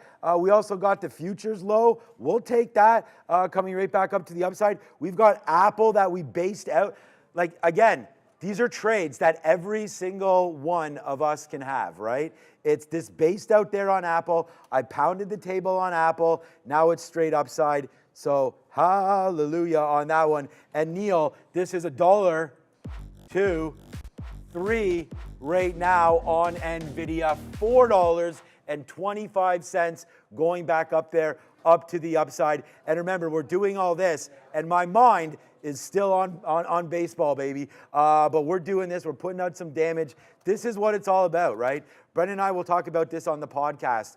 And it's like being able to make trades like this that give you that freedom to do other things. You know, we've talked about this, having other either side hustles or whatever you're doing. You're working 9 to 5. You could come here and put this trade on Apple. You know, you're holding it all day, boom. This is why we're doing this kind of stuff. You know, this kind of a trade on Nvidia, this is a one and done trade. You don't need live level 2 access for something like this. This is now $5 in the money, back up to day's high. And remember, I was asked that question about AMD. And I was like, hey, look, you like the long on AMD? Just come over here, my guy. And that would have given you right now $6, $7 off that play alone. So here we go. We may or may not be at the high of the day when all of this ends, but so far so good. We got topped out at Disney, but if this trade doesn't happen to the downside, then we also don't have the TQ trade. So I'm pretty mooted up right now, as you guys can tell, in a good one heading into the weekend. What a difference a couple hours makes, man. Yesterday at the Open, we were cooked. And then we started cooking after that and wound up green and put together a nice day. And today, we had never been in the red today, period. And we're going to make sure that we stay that way. I'm just going to go make sure that my plan for tonight printed over there. Because I got to give out handouts. Yeah, I got to give out handouts to all the parents as well. I'm going to be introducing myself and letting people know. That printer works? That printer works. Come on, man. I've been printing thousands of things. I don't print anything. I haven't printed anything in, actually, I have no idea the last time I used a printer. I can't even make that one up. I think maybe like movie tickets like 5 years ago. But like I said, I took the hit in Lucy. I still like the play. I just decided the way I'm going to approach it a little bit differently here is take a little bit less and scalp a little bit more, because looking for the home run, the later it gets in the day, I want to make sure we're making the adjustment on it. At the end of the day, I still think it has some time to go. But as I said, the adjustment this time is take a little bit less, nibbled in, and will actually scalp. So I'm not going to take as many shares as I was before.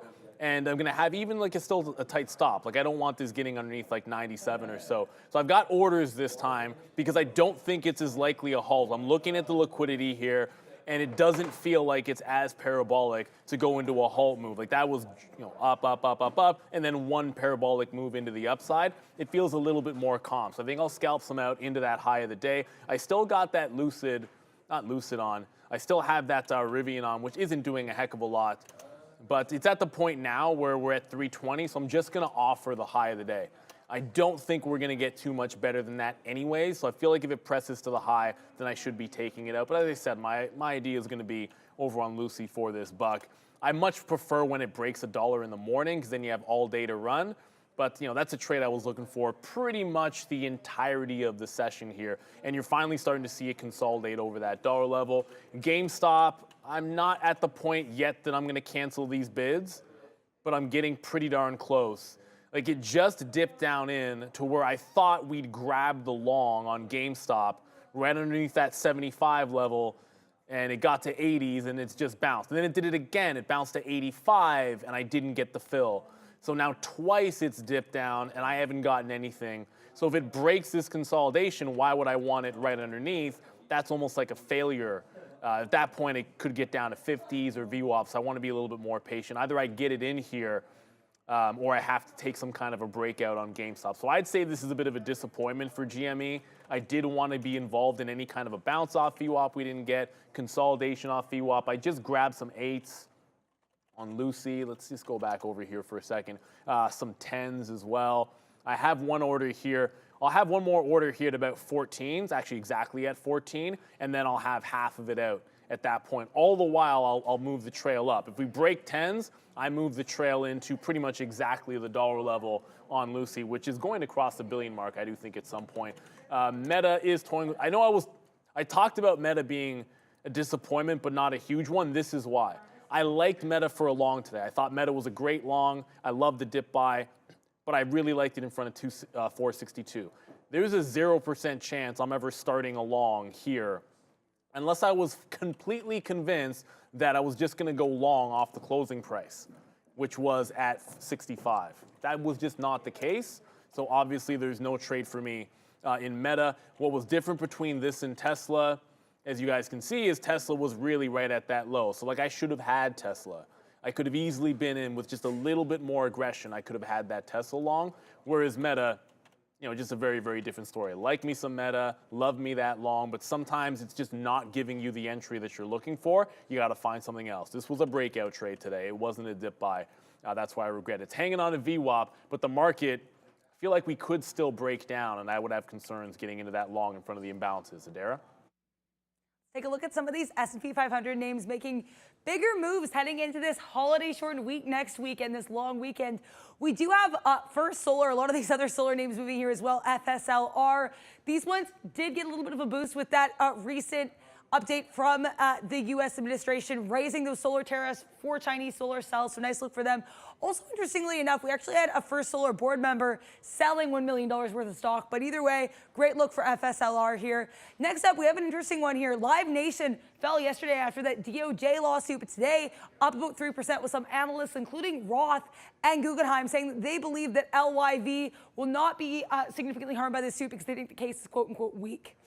Last but not least here, Palo Alto Networks, PANW. This one getting a nice little earnings bounce here after some weakness on their earnings. Also a positive analyst note here and a reiteration from RBC Capital with an outperform rating, guys.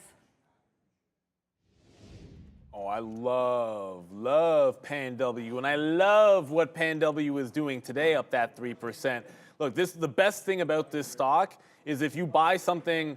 Look, it bounced off the 200 period moving average, and that was $260. It gave it to you twice. Not that I took it twice. I only had it the one time. It's gone from bouncing 200 to bouncing 50 to potentially breaking out the earnings resistance next week. I toyed with making this a trading idea through 330 next week, thinking that if it took out that top, you got 10% into the upside. So I love PANW. What are we even I ended up with going something else, but I love what's going on here with PANW. Am I in that? Oh my God, what are we even doing here? I'm walking around looking for a stapler and just being like, Travolta's like, bro, you've got a $10 damn winner on. And you know what the thing was? It was exactly the same thing as yesterday. We had a $10 winner on Nvidia at this time of day. So I just went around, I found a stapler. So I got to staple up. Enough. Oh man. This has been, I mean, we're really proud to bring you this show and everything that it involves, right? I mean, the midday show, it's all about learning. I hope this is all about trading and putting on positions and just showing you guys that what we're doing here is it's too bad about the market here because our TQQs isn't, it's just, I was gonna say it's too bad about Disney, but Disney's not doing anything. I thought Disney was going to be back up, so that's why I sort of paused myself there. It's doing the same thing. It's this trade, and we say like go into something that you want to trade that makes sense to you, right? Neil was talking about Lucy there. That trade made sense to him. This trade made sense to me, and this is what we take. And we talk about this all the time. You got to take setups that you like and that favor you in a position where you think you're in a advantageous spot. So we had done this yesterday on Nvidia at the end of the day, just playing momentum. It was a completely different trade altogether. But we did this, and unfortunately I took it out there. But you know what? We could have reloaded it right there at a better price than we have. Wow, how high? This is all-time highs I'm holding. I'm holding this against all-time highs on Nvidia, right? It's high today, 63.49. Where was that? When did that trade happen? You know what? That's not real then. Of course not. We are at, right now, your boy bought this low of the afternoon and held it. We cooking all the way up to the upside right now. Like, if this is not 0-day options, this is not something that you're into, that's cool. But this looks like it will, and it will now officially. All I have to do is punch out of this, and we will be at the highest spot all day. And again, you know, we'll have the red name there in Google. We'll be down a little bit there on Disney as we discussed it with you. But when stocks turn out for you, they turn out, and that's what's sort of happening right now. All right, that bar there, 159. All right, remember where our stop was? 151. A dollar stop right here. Again, it was only a dollar stop because we were making sure that we didn't get hit on the way down. But if this breaks now, 1058, let's just get out. 1057.97, 1050. See, I've done that before. I put like the wrong price and then it doesn't trigger and I'm like, huh? All right, so 1058 break. Breaker 19, we now in on that. So we'll wait to see where we go here. Oh man, yeah, Chef Joe, man, get those damn steaks ready and you just put them on the grill and I'm showing up, man. I'll borrow Neil's helicopter and I will be there. I don't do helicopters. Oh, you don't do helicopters? Yeah, I'll borrow Neil's private jet. Never getting in a helicopter. All right. I've read too.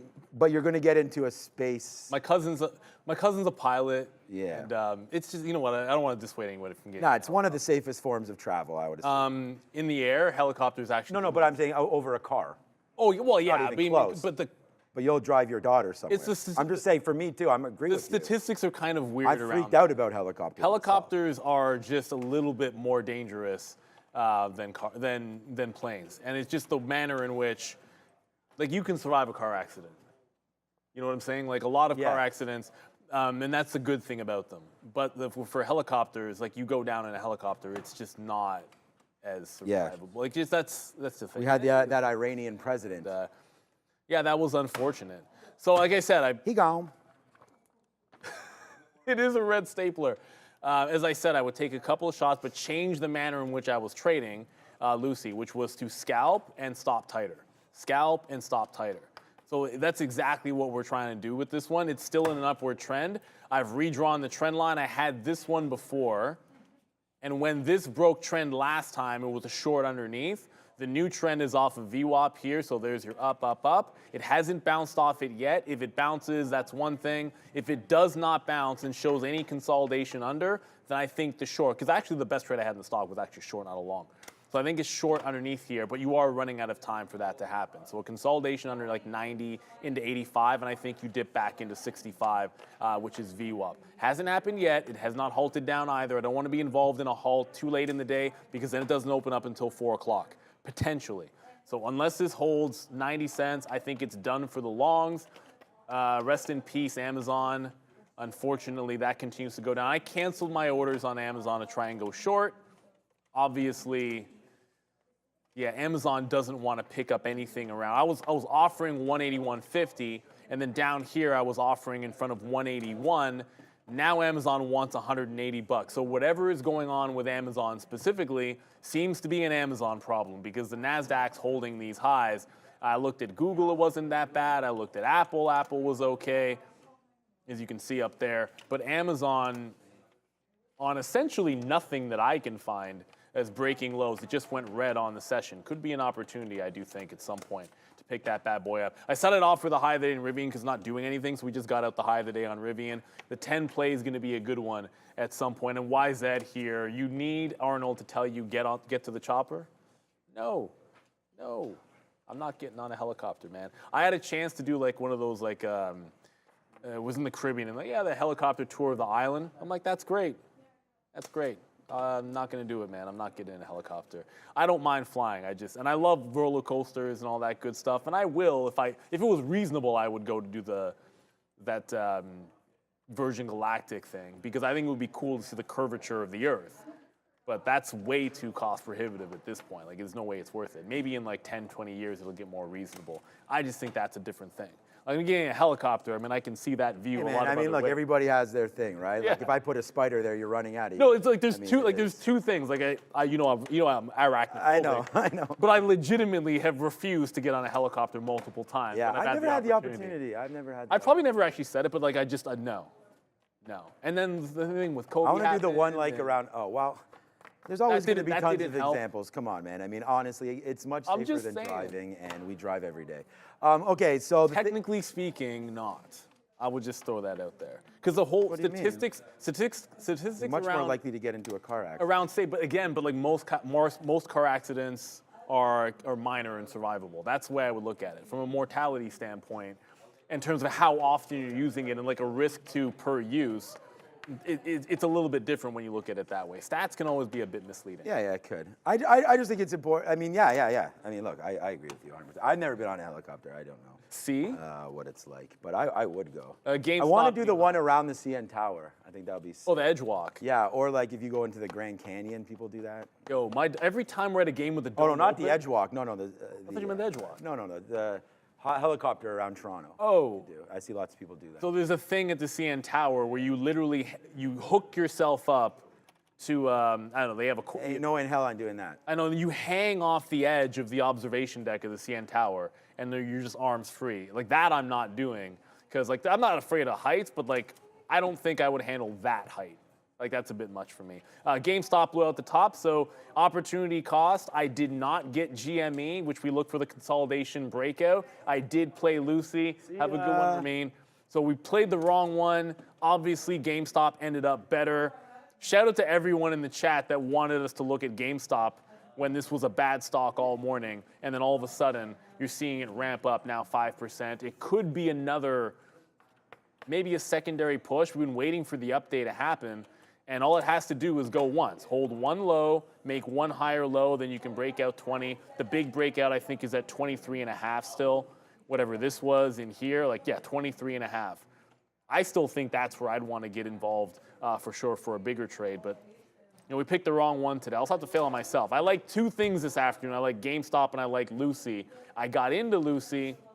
I did not get into GameStop. That said, I waited all day for that Lucy trade. I was talking to Wayne about this one. Oh, Since 12 o'clock, Wayne and I were like, I'm taking the dollar break, man. And like you're saying, it I'm should getting be. in the dollar break. We talked about that. Getting in the dollar break. It's like yesterday. Like Lucy could be your worst stock today, but it was an idea you liked. Yesterday for me for Nvidia, and I think for you too. We 100 love that Nvidia. It was 2 days ago. Yeah. Oh, 2 days. Oh yeah. Yeah, it was Wednesday. 2 days ago. Oh no, it was yesterday. Oh no. Yesterday was Oh yeah, earnings. yesterday was earnings. Look, I'll tell you right Man, now. we're done came stapling. in. We came in before Nvidia earnings, and I was just like, look, I want to be buying dips into Nvidia because I can't see them wanting to sell this bad boy. Like everyone should be afraid, it should run. we're out. And you try opportunities and it just goes the other way. Boring Man says GME closed the gap at $17 today. Next week could be interesting. What am I doing? Yeah, I think that's exactly why next week is interesting on GameStop. And it's not to beleaguer the point, but it was in the pullback. It came right back into this last consolidation. So like this consolidation it's hard to see because of the ridiculous move to 80. I can't do anything about that. But it was like $17.50 and here was the top. It started to break, kind of stalled out, and then gone. So where do you think it bounced today? Basically off of that 17.5 zone.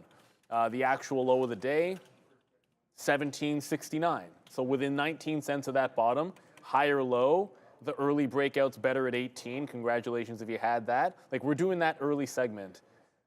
And I didn't notice this happening anyways. It wouldn't have mattered. I didn't notice this move in GameStop. But if you had that first break of 18, you never look back. There's your VWAP dip. There's your breakout consolidation. Like everything about that technically perfect on GME. But I knew which one I was going to be in. Like I said, Lucy was going to be. It was right about here. Like I was set with this for the breakout. I went into a dip. I had the short. I was like, yeah, I'm willing to take the short into VWAP. But if it gets back up there, I'm going to take the shot at it through that $1 level. Now it's like a head and shoulders, and we only have about 20 minutes to go. 10 minutes till the imbalances, where I have an idea for Apple again. But that's that Apple selling every single day at 351, 352. We'll see if that happens again. But it's in a bit of a head and shoulders. It needs to break out the top, and even then it gets a little bit late in the day to see what's going to happen for that break at 1. You want time for it to go, and what you don't want to have happen if you're a day trader is necessarily get involved in a late halt. Not a huge fan of those. This is not at risk of halting. You're holding it over the weekend because it should open up if it were to halt going into the close, but I don't want to be trading it in the aftermarket where liquidity is going to be vastly different. It's going to do 1 billion shares, but it's not going to have that liquidity at 401. That's the problem with these. All right, just hashtagging stocks and trading and all that kind of stuff. Okay, so what I just said right here on the post was that we only traded Nvidia once today. It's not going to be my P&L number 1, but it's actually, well, depending on what happens with these TQs, it's definitely number 2. So, okay, there we go. I mean, we only have Apple, Disney, Google, Nvidia, and TQs, right? So we talked about that. So yeah, it will be there, but it's roughly in the zone. Look at this move up there for the TQQ. Let's see if we can get something out on this NASDAQ move up, because remember, oh, my thing just lost batteries. Okay, it's just going to run to that 200 period. I think that's the best we could get anyways. So we should have just put an offer there at that level, but we'll take it right there as it hits through 41, and we take another out there at 41. So there it is right there. That's, again, if you're just joining us for the first time, we'll trade actual equity. We won't be trading here. We could trade futures contracts, but the positions that you see here on the bottom will be equity positions. So we could buy and sell stock, pay the commission on the ins and the outs. And then we're on a floor here at Real Trading, a prop floor, whereby I've been working for the company. So this is the other thing. I've been working for the company for 22 years, but I didn't trade.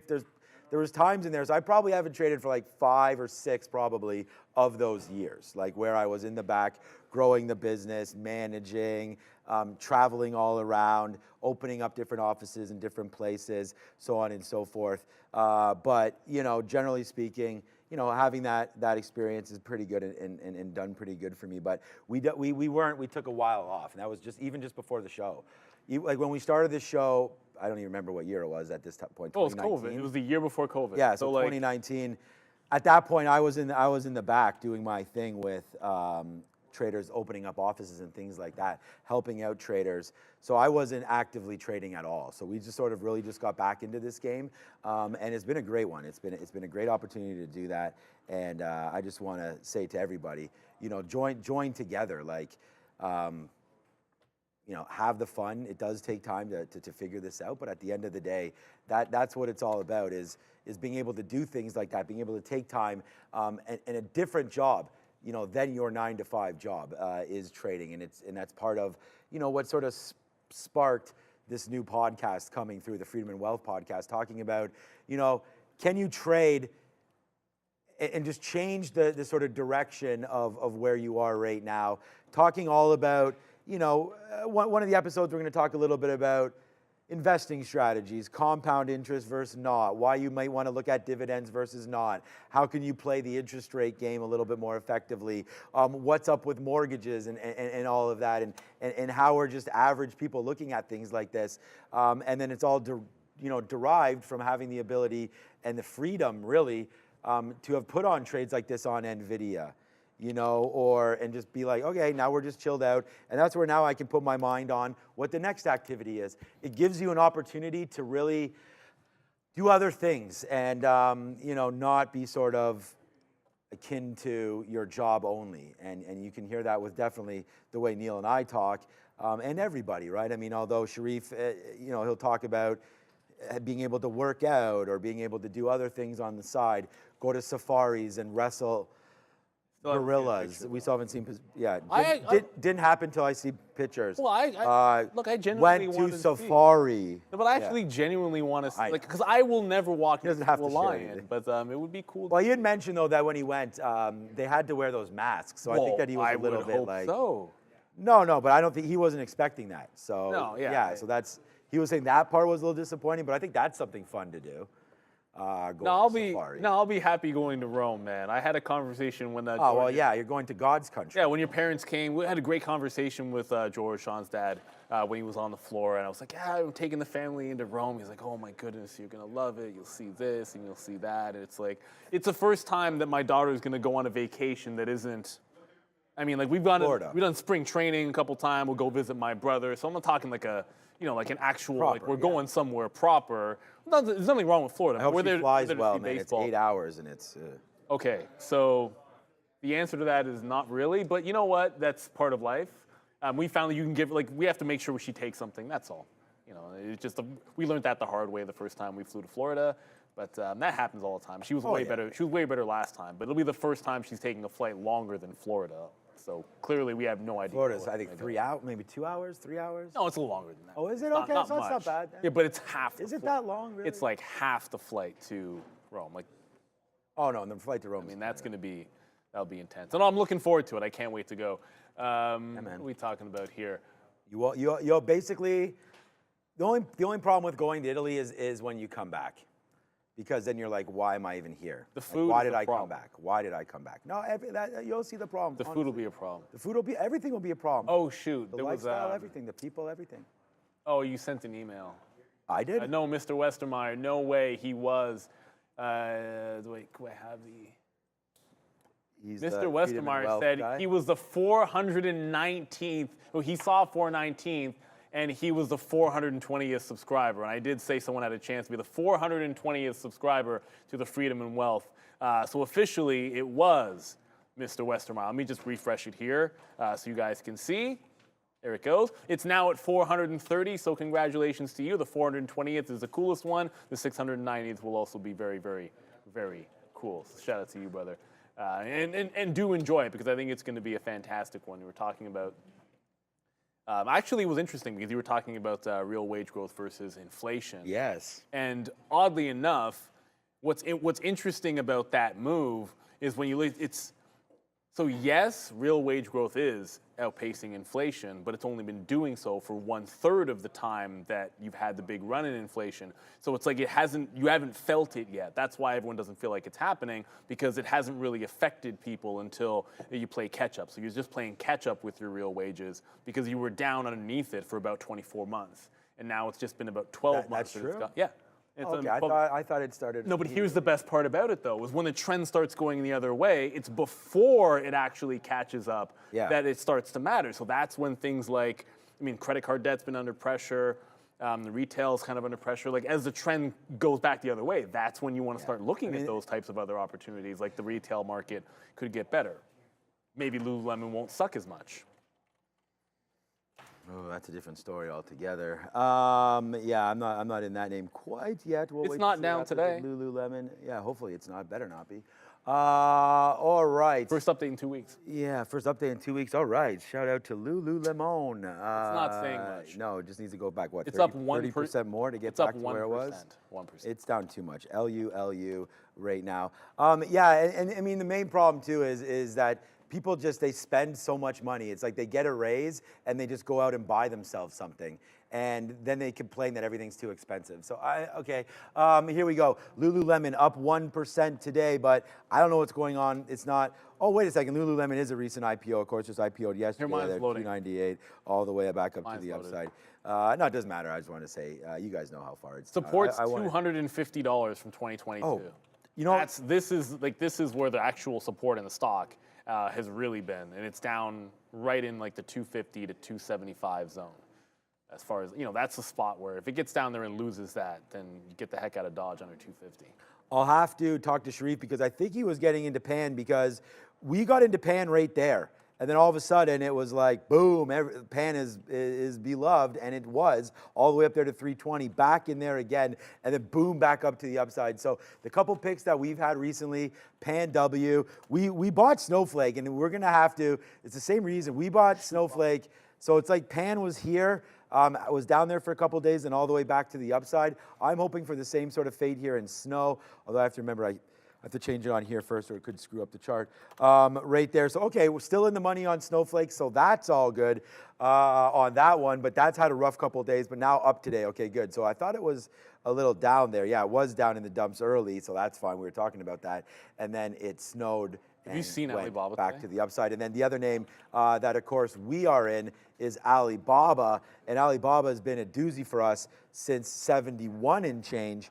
But I want to buy more of this. I'm not super happy with it. I had this. There was a conversation in the middle of the day. Yeah, look at It was that. myself, Max, Obi, and Wayne. And the topic of discussion is what in the heck happened to Alibaba, and why was it at the exact same moment, like this breakout? Why was it at the same moment that PDD rolled over?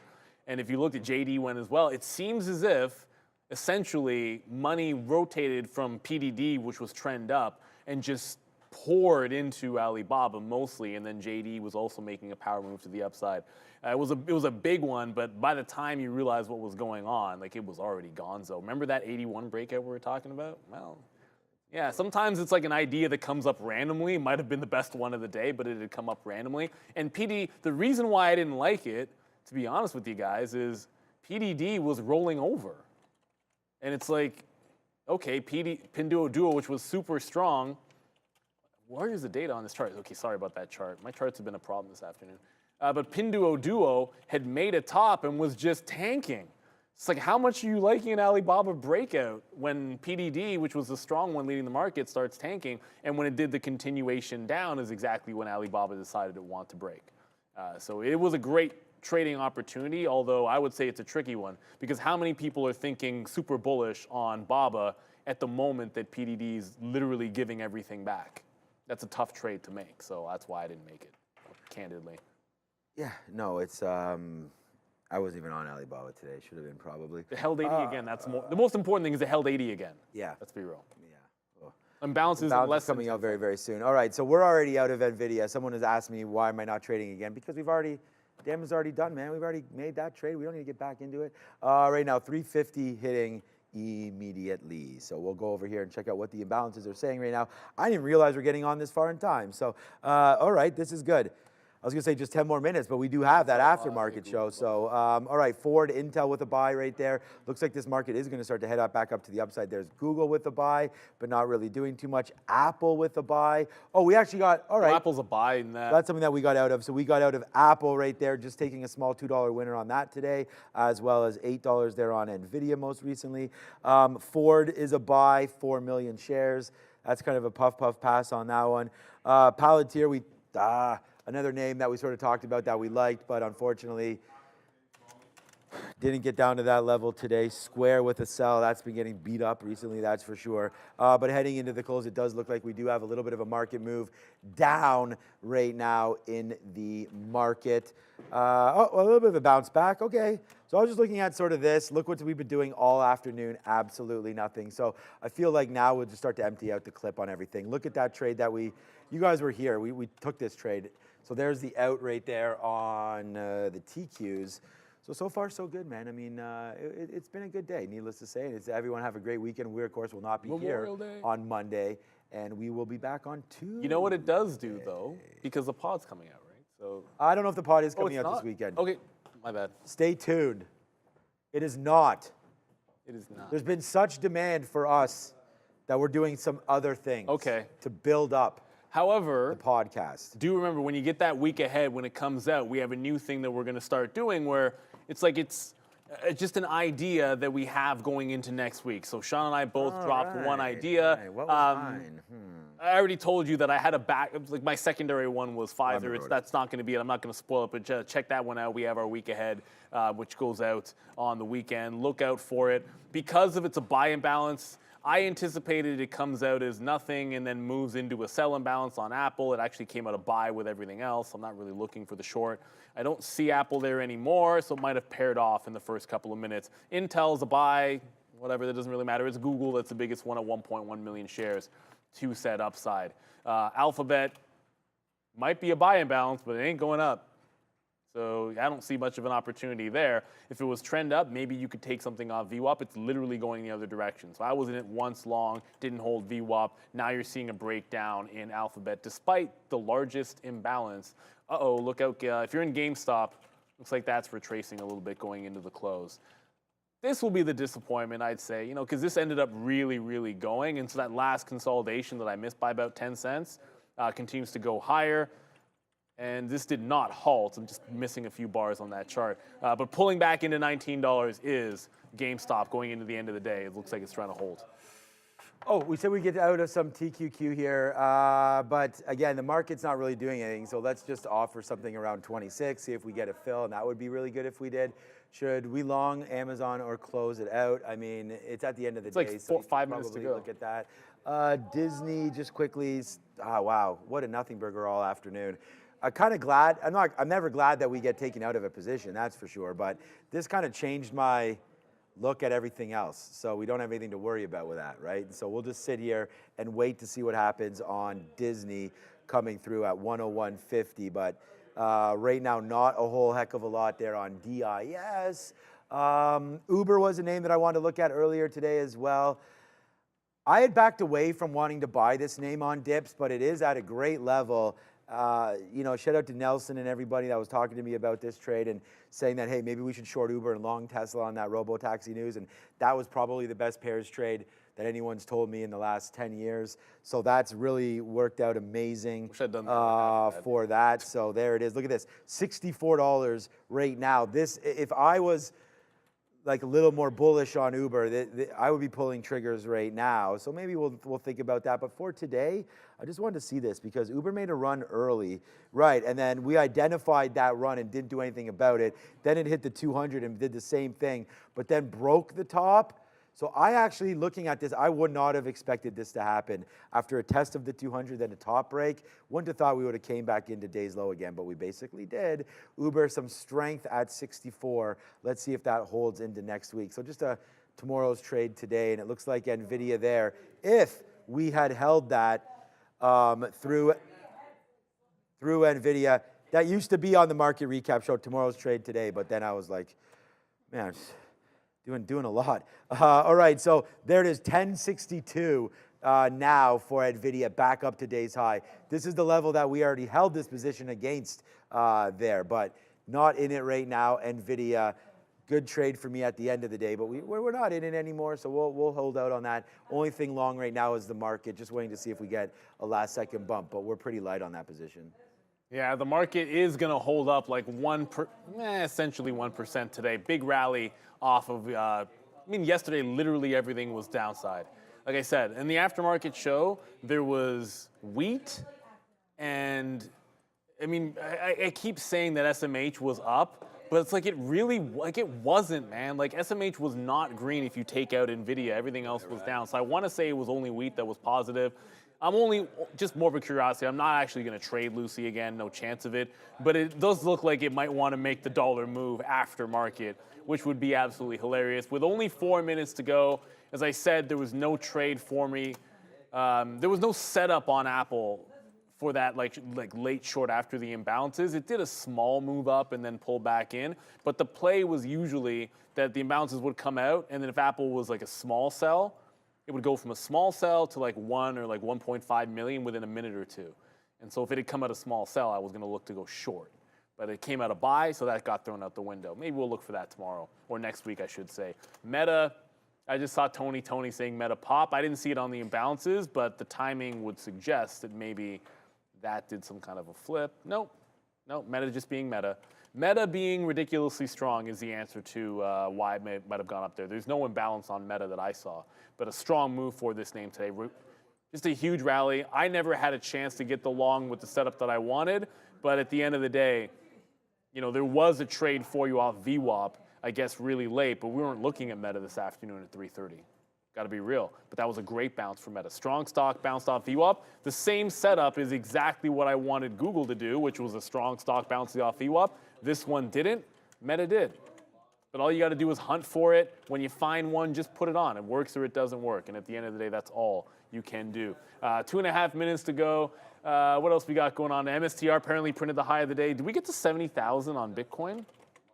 No, we did not. No, 69 on Bitcoin. And the other thing that stalled out was Mara was going bat you-know-what crazy and then just hit a complete roadblock. That was surprising to me. Like, there was no follow through. It held VWAP, higher lows, and then lower highs as well. So this one ran out of steam. It was this and Coinbase that defied all expectations. When I say Mara ran out of steam, Coinbase did the exact same move in the morning and is at the high of the day.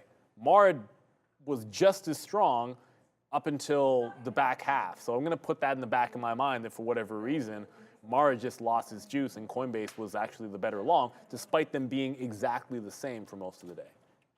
So everybody wanted Mike Edwards on the market recap show.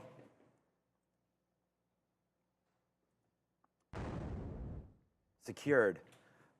Tuesday, next Tuesday, the very first day. I'm not playing it like we're sitting here trading and we're booking guests for you. So right there, we have Mike Edwards coming. I've been going back and forth with him. He's coming on Tuesday. So we're going to come back from vacay on Monday. We'll chill out with Big Mike from True Trading Group. Shout out to him coming back. And again, we apologize for those technical difficulties, but he's coming back. So shout out to you. Ayo, Mike. We'll deal with that on Tuesday. But hey, he was good luck for me. Mike came on and we were trading Nvidia and we were punching long and boom goes the dynamite. Congratulations to every single person today that's been on that Nvidia train with me.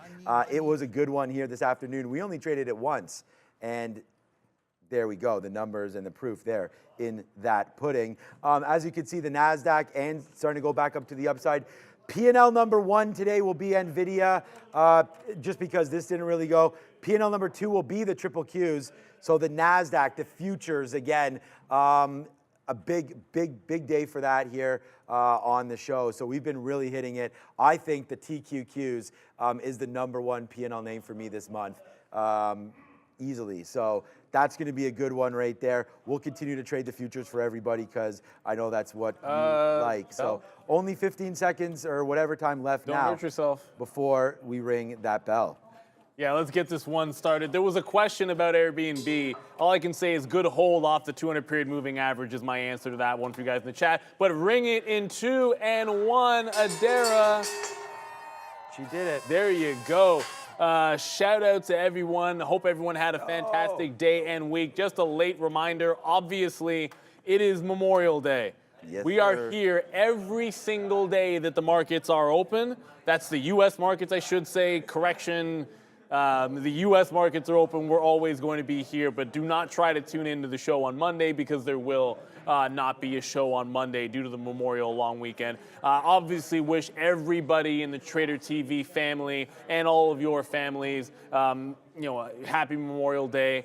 Have a fantastic weekend. Try to remember what it's all about at the end of the day. I mean, everyone do you, but I think we all understand the importance of remembering this weekend and the celebration that you're going to have because of it. So everyone enjoy it. Hopefully we're going to have some good weather for you. It was a good recovery day in the market, no questions asked, because it was nasty yesterday. Everything was down, everything was weak, and today was pretty much the exact opposite. You had a lot of strength in the market, which is always good to see.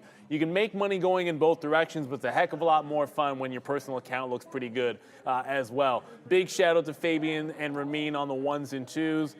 Doing a great job all weekend. We filmed some fun things that you guys will probably see during the weekend as well. Shout out to Sharif and an early happy birthday to him. He's going to be celebrating his 50th birthday. No, it's not. I'm not going to say which one it is. He's going to be celebrating his birthday in the next couple of days. So happy birthday to Sharif. Great job on Learn to Trade with Adara every single day. And just want to give a big shout out as well to Mike, of course, our guest in the afternoon, who is going to be on the Aftermarket show next week. And then a big shout out to Michael Noss, our guest this morning. Great interview between him and Brendan. I think that's always fantastic. But you know what time it is, everybody. Are we locked and loaded, ready to go? Do I get that nod? Are we still talking about? We're good to go. So it ain't over yet. There's still a little something we got, which is the Aftermarket show. I've heard a little birdie told me that there's going to be a nice little Q&A between Sean and Adara. The birdie was Sean next to me that told me that. So let's get on over to the desk. We've got Sean. We've got Adara. We've got the market recap right now. How are you? I'm Great. How are you, Good. Sean? Good to see you again. Hey, I mean, see you. yeah, we're here, so we're always in a good mood when we're here. Yeah, I'm just getting everything locked and loaded. What a good day it was again today. I mean, this NASDAQ seems to be pretty darn resilient here. And we'll go over the sector recap and all that. We will have a Q&A. Shout out today to, I'm not going to say shout out anymore. I don't know why. I feel like that's the most popular thing on the show that we say. Like I do it a lot. I feel like I owe. Yeah, because we see people in the chat. So Yeah. anyways, big look out to the NASDAQ today as it's up here 1% and still like look at this on the daily, trying to take out these levels, of course. And let's see where Nvidia, look at this, look at that on Nvidia on that daily chart. What a sweet mover that is. Oh, yeah. If we can call up here on the daily chart, let me just call this a 1 minute just to see where we did close on Nvidia. Yeah, look at that. We had this bid right here. We were long in the after hours right down there at 1060. It continues to work. Nice move back there to the upside. Get your questions in for Adara. You don't worry about me. Get your questions in there for Adara or for us. Anything you want to ask us about, literally anything, and we will be here helping you get those answers very soon. I'm just loading up the chat right now because I kind of ran over here. I wanted to see what my position was there in the TQs at the end of the day, and we were able to get a little bump up there at the end. So a big shout out to everybody. A big thank you to Mike Edwards for joining us on the main show. And then what a week of earnings it was. I mean, we talked about maybe not so many huge names out, but the big one was Nvidia, and it really cascaded to be a very exciting Wednesday live when that came out. Thursday. Yeah, it was Thursday was earnings, right? Like that's what we're talking about. Thursday was earnings and then back into today. What a difference a day makes for Nvidia today as it does take out day's high up to 1065 and continuously moving up. There was one red sector today. Shout out, I said it again, to UNG, which ends near the end of the day there, near those bottoms. But what a run Nat Gas had right there, up to $21, $22, huge mover, up to that upside. I mean, Adara, we were talking about this down here at 14 and 15, and you may remember we had Michael Noss, they were calling this name the Widowmaker, and whether or not it was worth it. But if you look at a weekly chart here, I'm just gonna say to people, you're now getting that sort of pullback down off the 50 period right here on the weekly. And I just wanna, we had brought this to your attention many times. If we zoom this in a little bit, look at the 50 period here on the weekly. Held, did not broke, but at the end of the day was a good target for you. There's the 50 period again on a rally back, and there's the 50 period one more time. So UNG pulling back off that, zoom that into a daily chart. You know, it's going to provide an opportunity again, but I would definitely let this thing settle back down into the 50, let it come back. You do see a nice little upslope there, which is nice to see in UNG. So any stories that caught your eye here, or what do you want to talk about early, anything? For this market this week? Yeah, I mean, I think there's so many things happening this week. I think one that I want to really talk about that, you know, spoilers for the week ahead, this might get mentioned, but Dell got a beautiful like little push up on the Nvidia earnings yesterday, and it had its own catalyst with Ericsson partnership yesterday. Today, it did end up petering out a little bit with these lower highs, lower lows, still up about 4.69% on the day here. And I mean, look at this daily chart. This is gorgeous. So I think for me, one story from this week that I think could carry on to next week is what Dell does. I think that's one I want to watch out for next week for earnings. In terms of other stories this week, Dell's been so hot. Dell's been so hot. Yeah, I mean, I think it's a crazy look. And I think that's one that I'll really have to see, much like Nvidia, where we wanted to see where we could go from here. I think Dell could be a similar story, albeit on a smaller scale, because it's not that $1,000 name, but it has had a great run. With that in mind, Abercrombie & Fitch, another one with a crazy run up, also reporting next week. But in terms of things I like this week, I mean, I think there are just a lot of really, PDD was probably, that was the earnings play I know I did the most. But yeah, here's Abercrombie & Fitch, great look here heading into earnings. PDD though, that was so fun. PDD kept giving you a couple different levels. So there was that 162, 158, 154 that you kind of had those, you were able to hit those. I was talking to some of the guys in the back as well. They were saying they were also looking at those levels. And that was one earnings play in that Chinese ADR space that I think was fun, that gave you a lot of room to play with. Yeah. Good. Week. Great. Yeah, great little review there. We did see Alibaba and all that sort of pull back a little bit and then get a little bit of a bump today. So some of those Chinese names definitely on watch. Let's just go over some of the names that moved around today. Then we'll go over a trade review at the end of the day there on Nvidia. So that's a good call there. Thanks for putting that on the chat there, on the sheet, on the rundown. All right, this market was incredibly strong on Friday, making up for some of Thursday's weakness heading into the weekend. So that's always great when that happens, Adara, when you get a lot of these big names heading into the weekend, starting by a nice, stronger than expected final Michigan consumer sentiment print, 69 for 67. So that was really good. And they fell down earlier this month on negative note there. Nvidia, one of the biggest names today, up 2.57% as they get some upgrades. There's some chip news there from China. Continuing strength there. The health sector was again a little negative today. Johnson & Johnson, where we're into here, down 1.82%. J&J on, again, unfortunately, I own this name, lawsuit, right? Not great there. They have that talc powder, things like that, so not going good. Cancer obviously continues to be a problem there for J&J. They're going to get that all settled, and when it does, then I do think that there is a clear path there for J&J. We can discuss that chart in a minute as well. Next week, though, we do have a big week for earnings, although a little short. Well, as you mentioned, Dell, everyone's favorite retail, maybe not, Costco coming through, and then one that I like, that the stock hasn't been performing that well, but you wouldn't be able to tell that based on my purchases. Foot Locker right now trying to hold out at $20. This is a really interesting name, Adara, because A, we've seen some weakness in retail, but some retail's been okay. Yeah. Walmart upside, Target downside, Under Armour downside, Oh, yeah. Nike not great, Lulu not great. I kind of put, and we actually saw, I never know to say, you know, people in the US is Adidas, but it's German company, so maybe it's Adidas. I thought it was Adidas. Right, North American. Yeah, Oh, it's no. okay, Darren. Also, sorry, speaking of What do they retailers, say in Winnipeg? GME's Adidas, flying. right? They Yeah, say- we say Adidas. GME's up here, though. They did have this completing an at-the-market What? equity offering After program. hours? Thank you guys for pointing this up. What? Pointing this out. It's up into heading into these 21 areas, so 21 can do something for GME Yes, it this can. afternoon. But yeah, nice look. Thank you guys for pointing that one out. Just to Let's look see at that. that. Sorry to cut you off there. No, But yeah, cut we do me off, say please. Adidas in Winnipeg. Yeah, no, coming off immediately every single time. All right, let's just flip this over, go back over to a 1 minute chart just to check out what exactly that move is on GME. So yeah, a great little look there. GameStop completes an at-the-market equity. So at-the-market's great. Equity offering, selling 45 million shares. So at the market, so that's good. So there's nothing wrong with that. They don't have to price it down here. So there it goes, nice move upside, showing demand for GameStop equity. So that's a good sign there, Adara. Thanks for that note. Nice move upside right there. What does that mean for AMC? Apparently nothing. AMC right now still that $5 marker. The difference about AMC and GME, actually right now with GME being back where it is, it's actually looking a lot like AMC because we do have, get rid of this for a second, we do have some support here, I feel like, on AMC in and around 440, something like that, Adara. So if we can hover around there, you know what this is setting up for? Another run. I feel like, let's wait to see.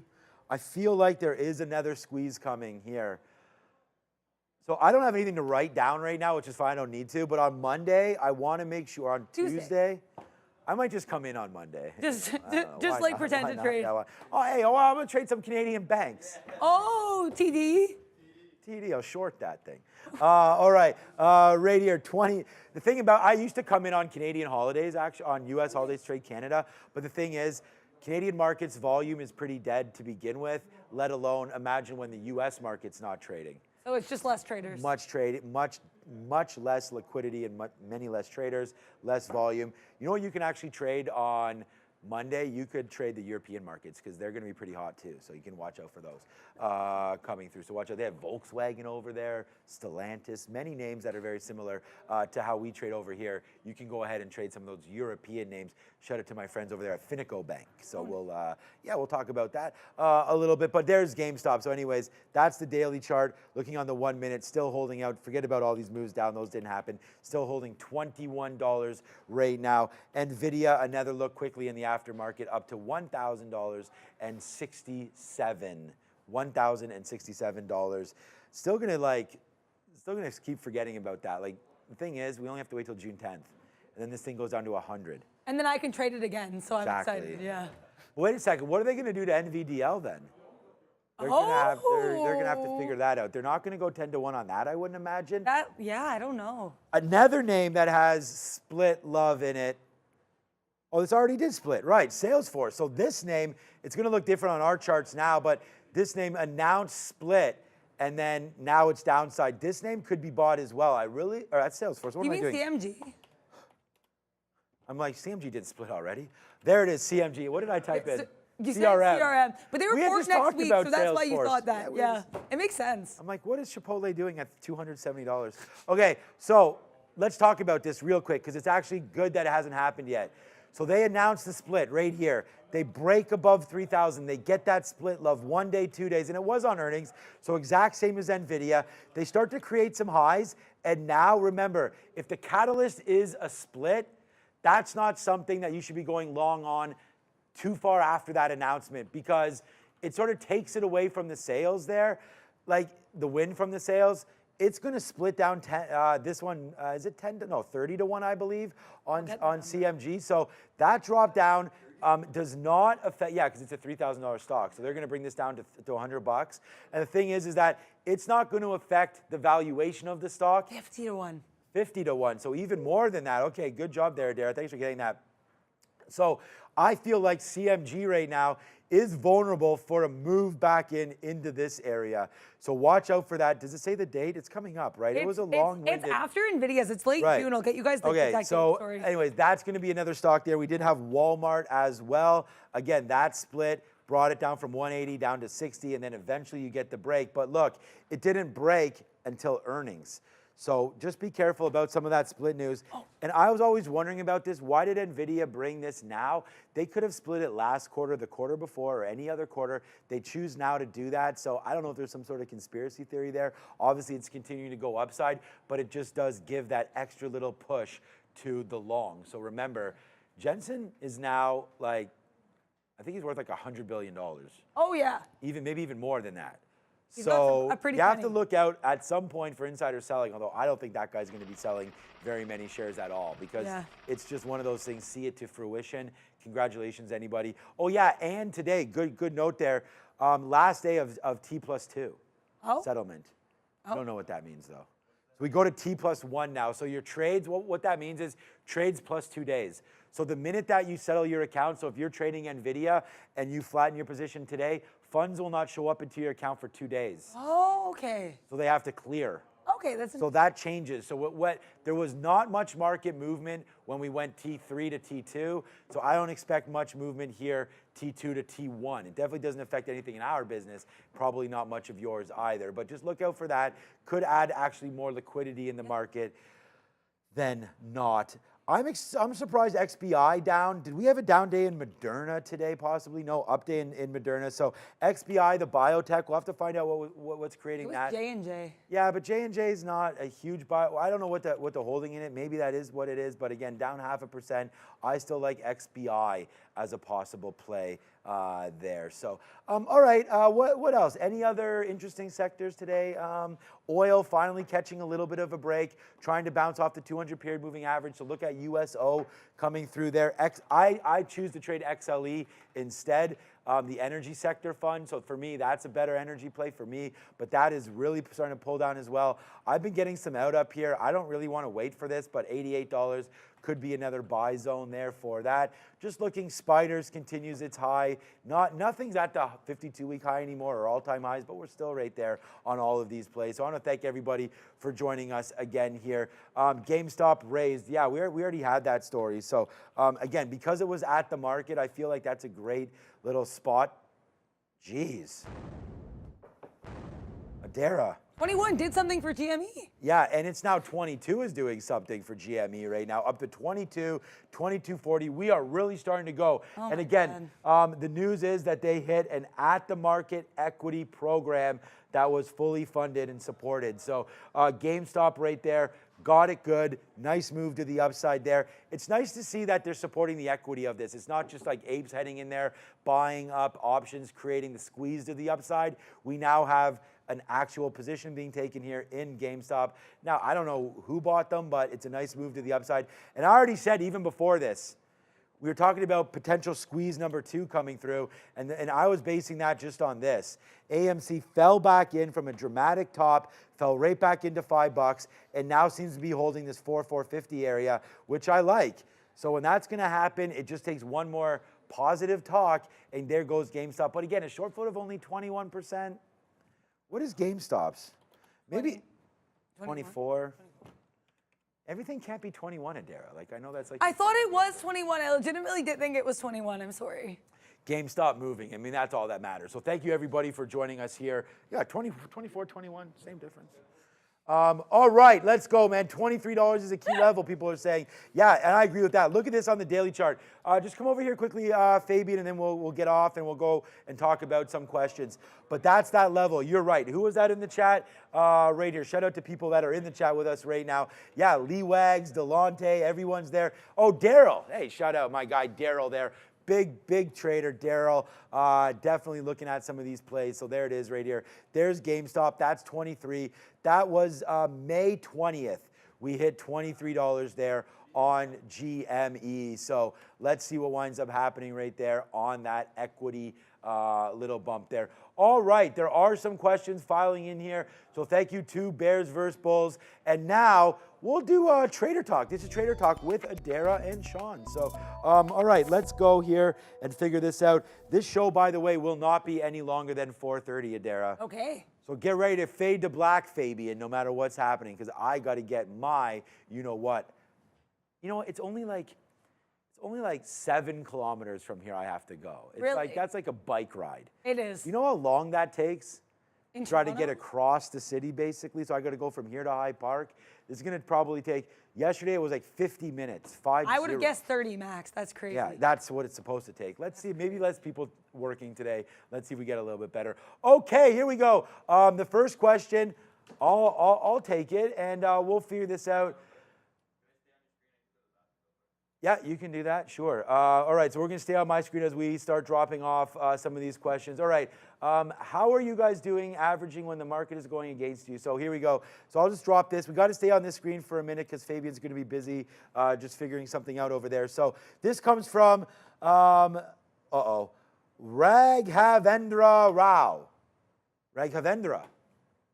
That's pretty good. Good name there. I like that name. How are you guys doing averaging when the market... How you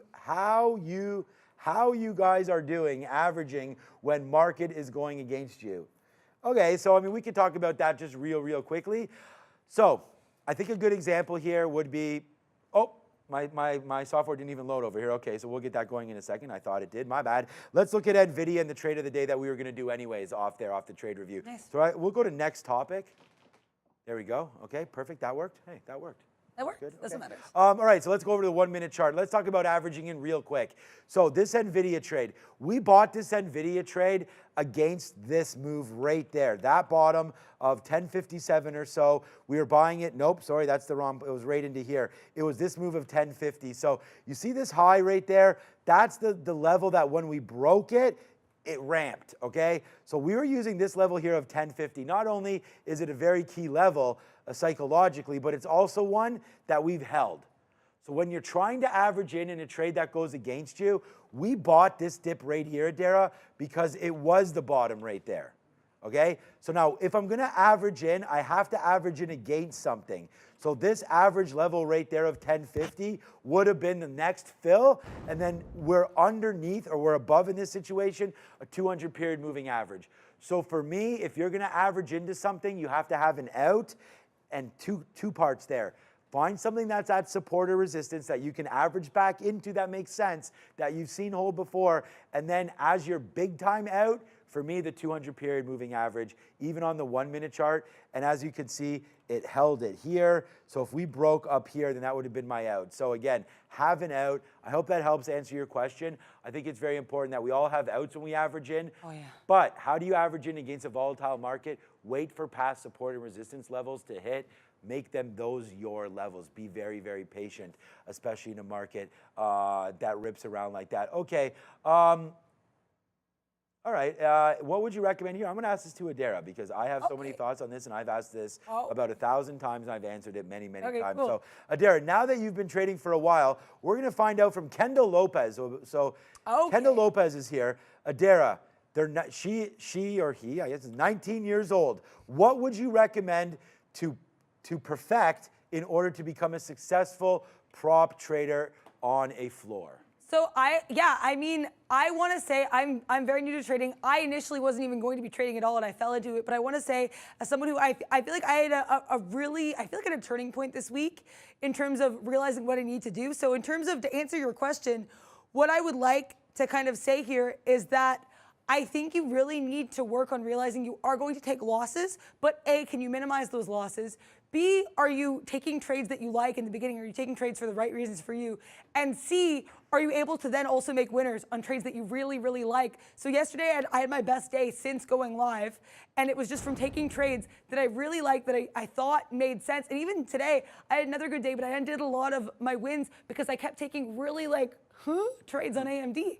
So it's about minimizing those bad trades, maximizing the trades that work. And I think once you kind of figure that out and you're trading with a purpose and with, a fire under you and a fire in your belly, I think that really helps. That's what I realized on Wednesday. Yep. And I hope that answers your question.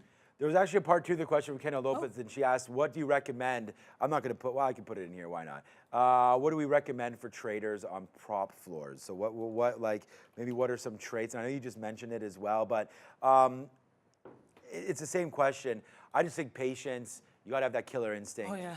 I think that those are two very, very important things.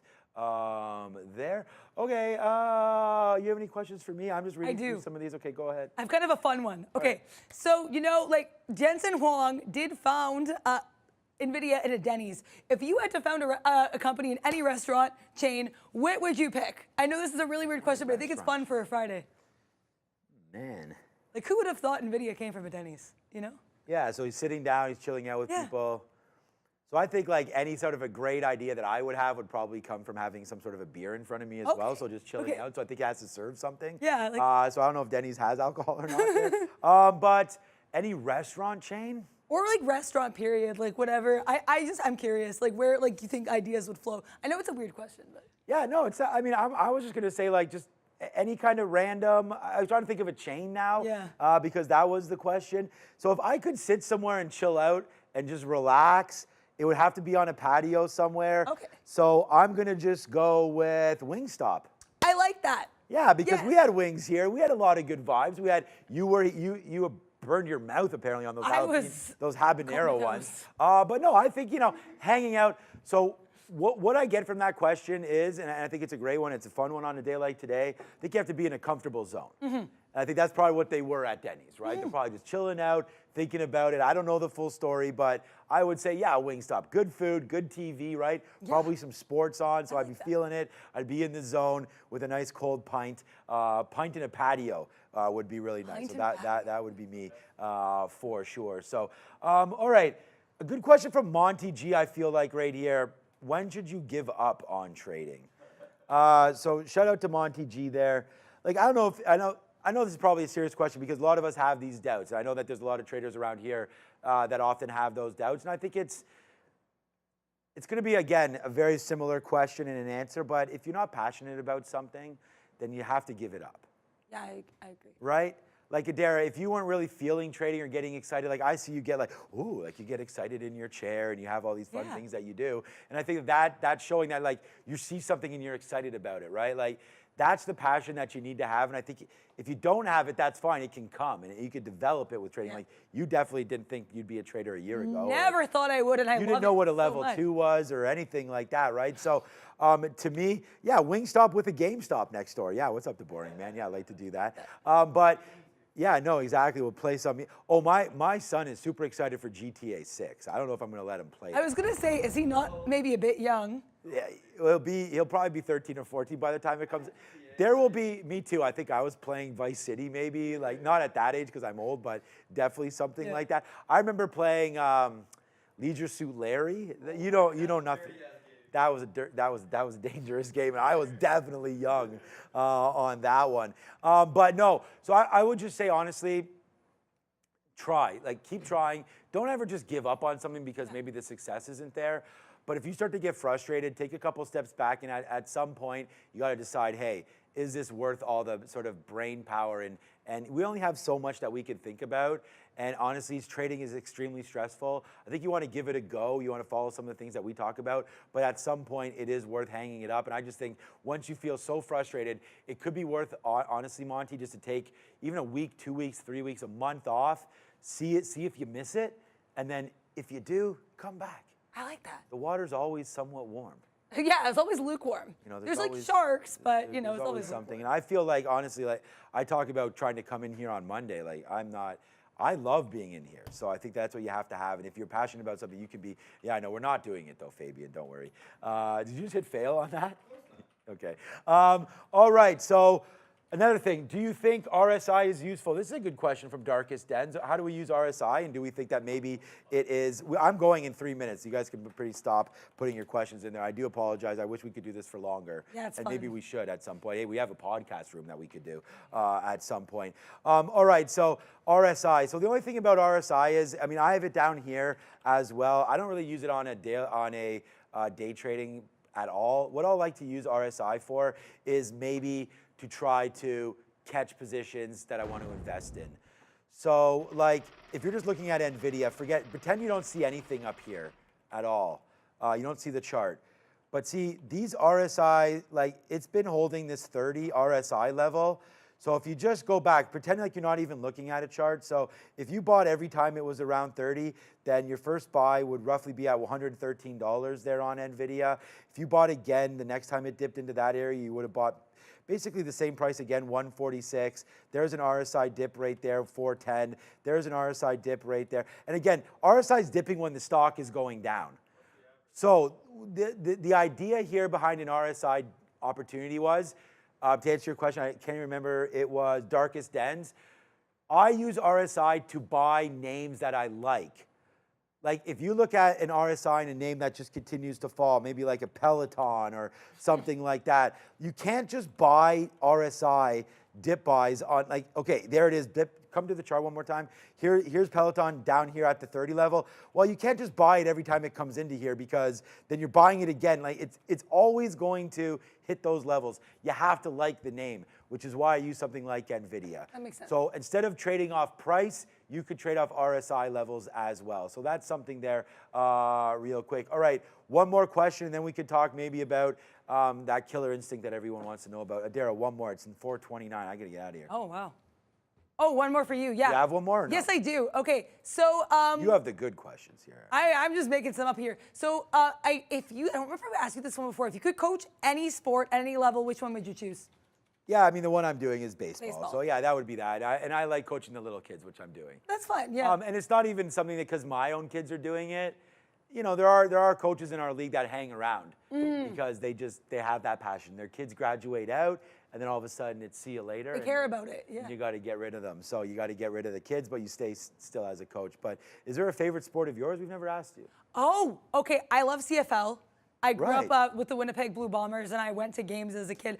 I also really like, I know Neil was a track and field runner in high school. I was not at that level, but I did also run track, and I did a competitive race walking. So I like track and race walking as well. There you go, there you go. And then you know what I was teaching for a while until my daughter made a little higher levels in hockey, curling.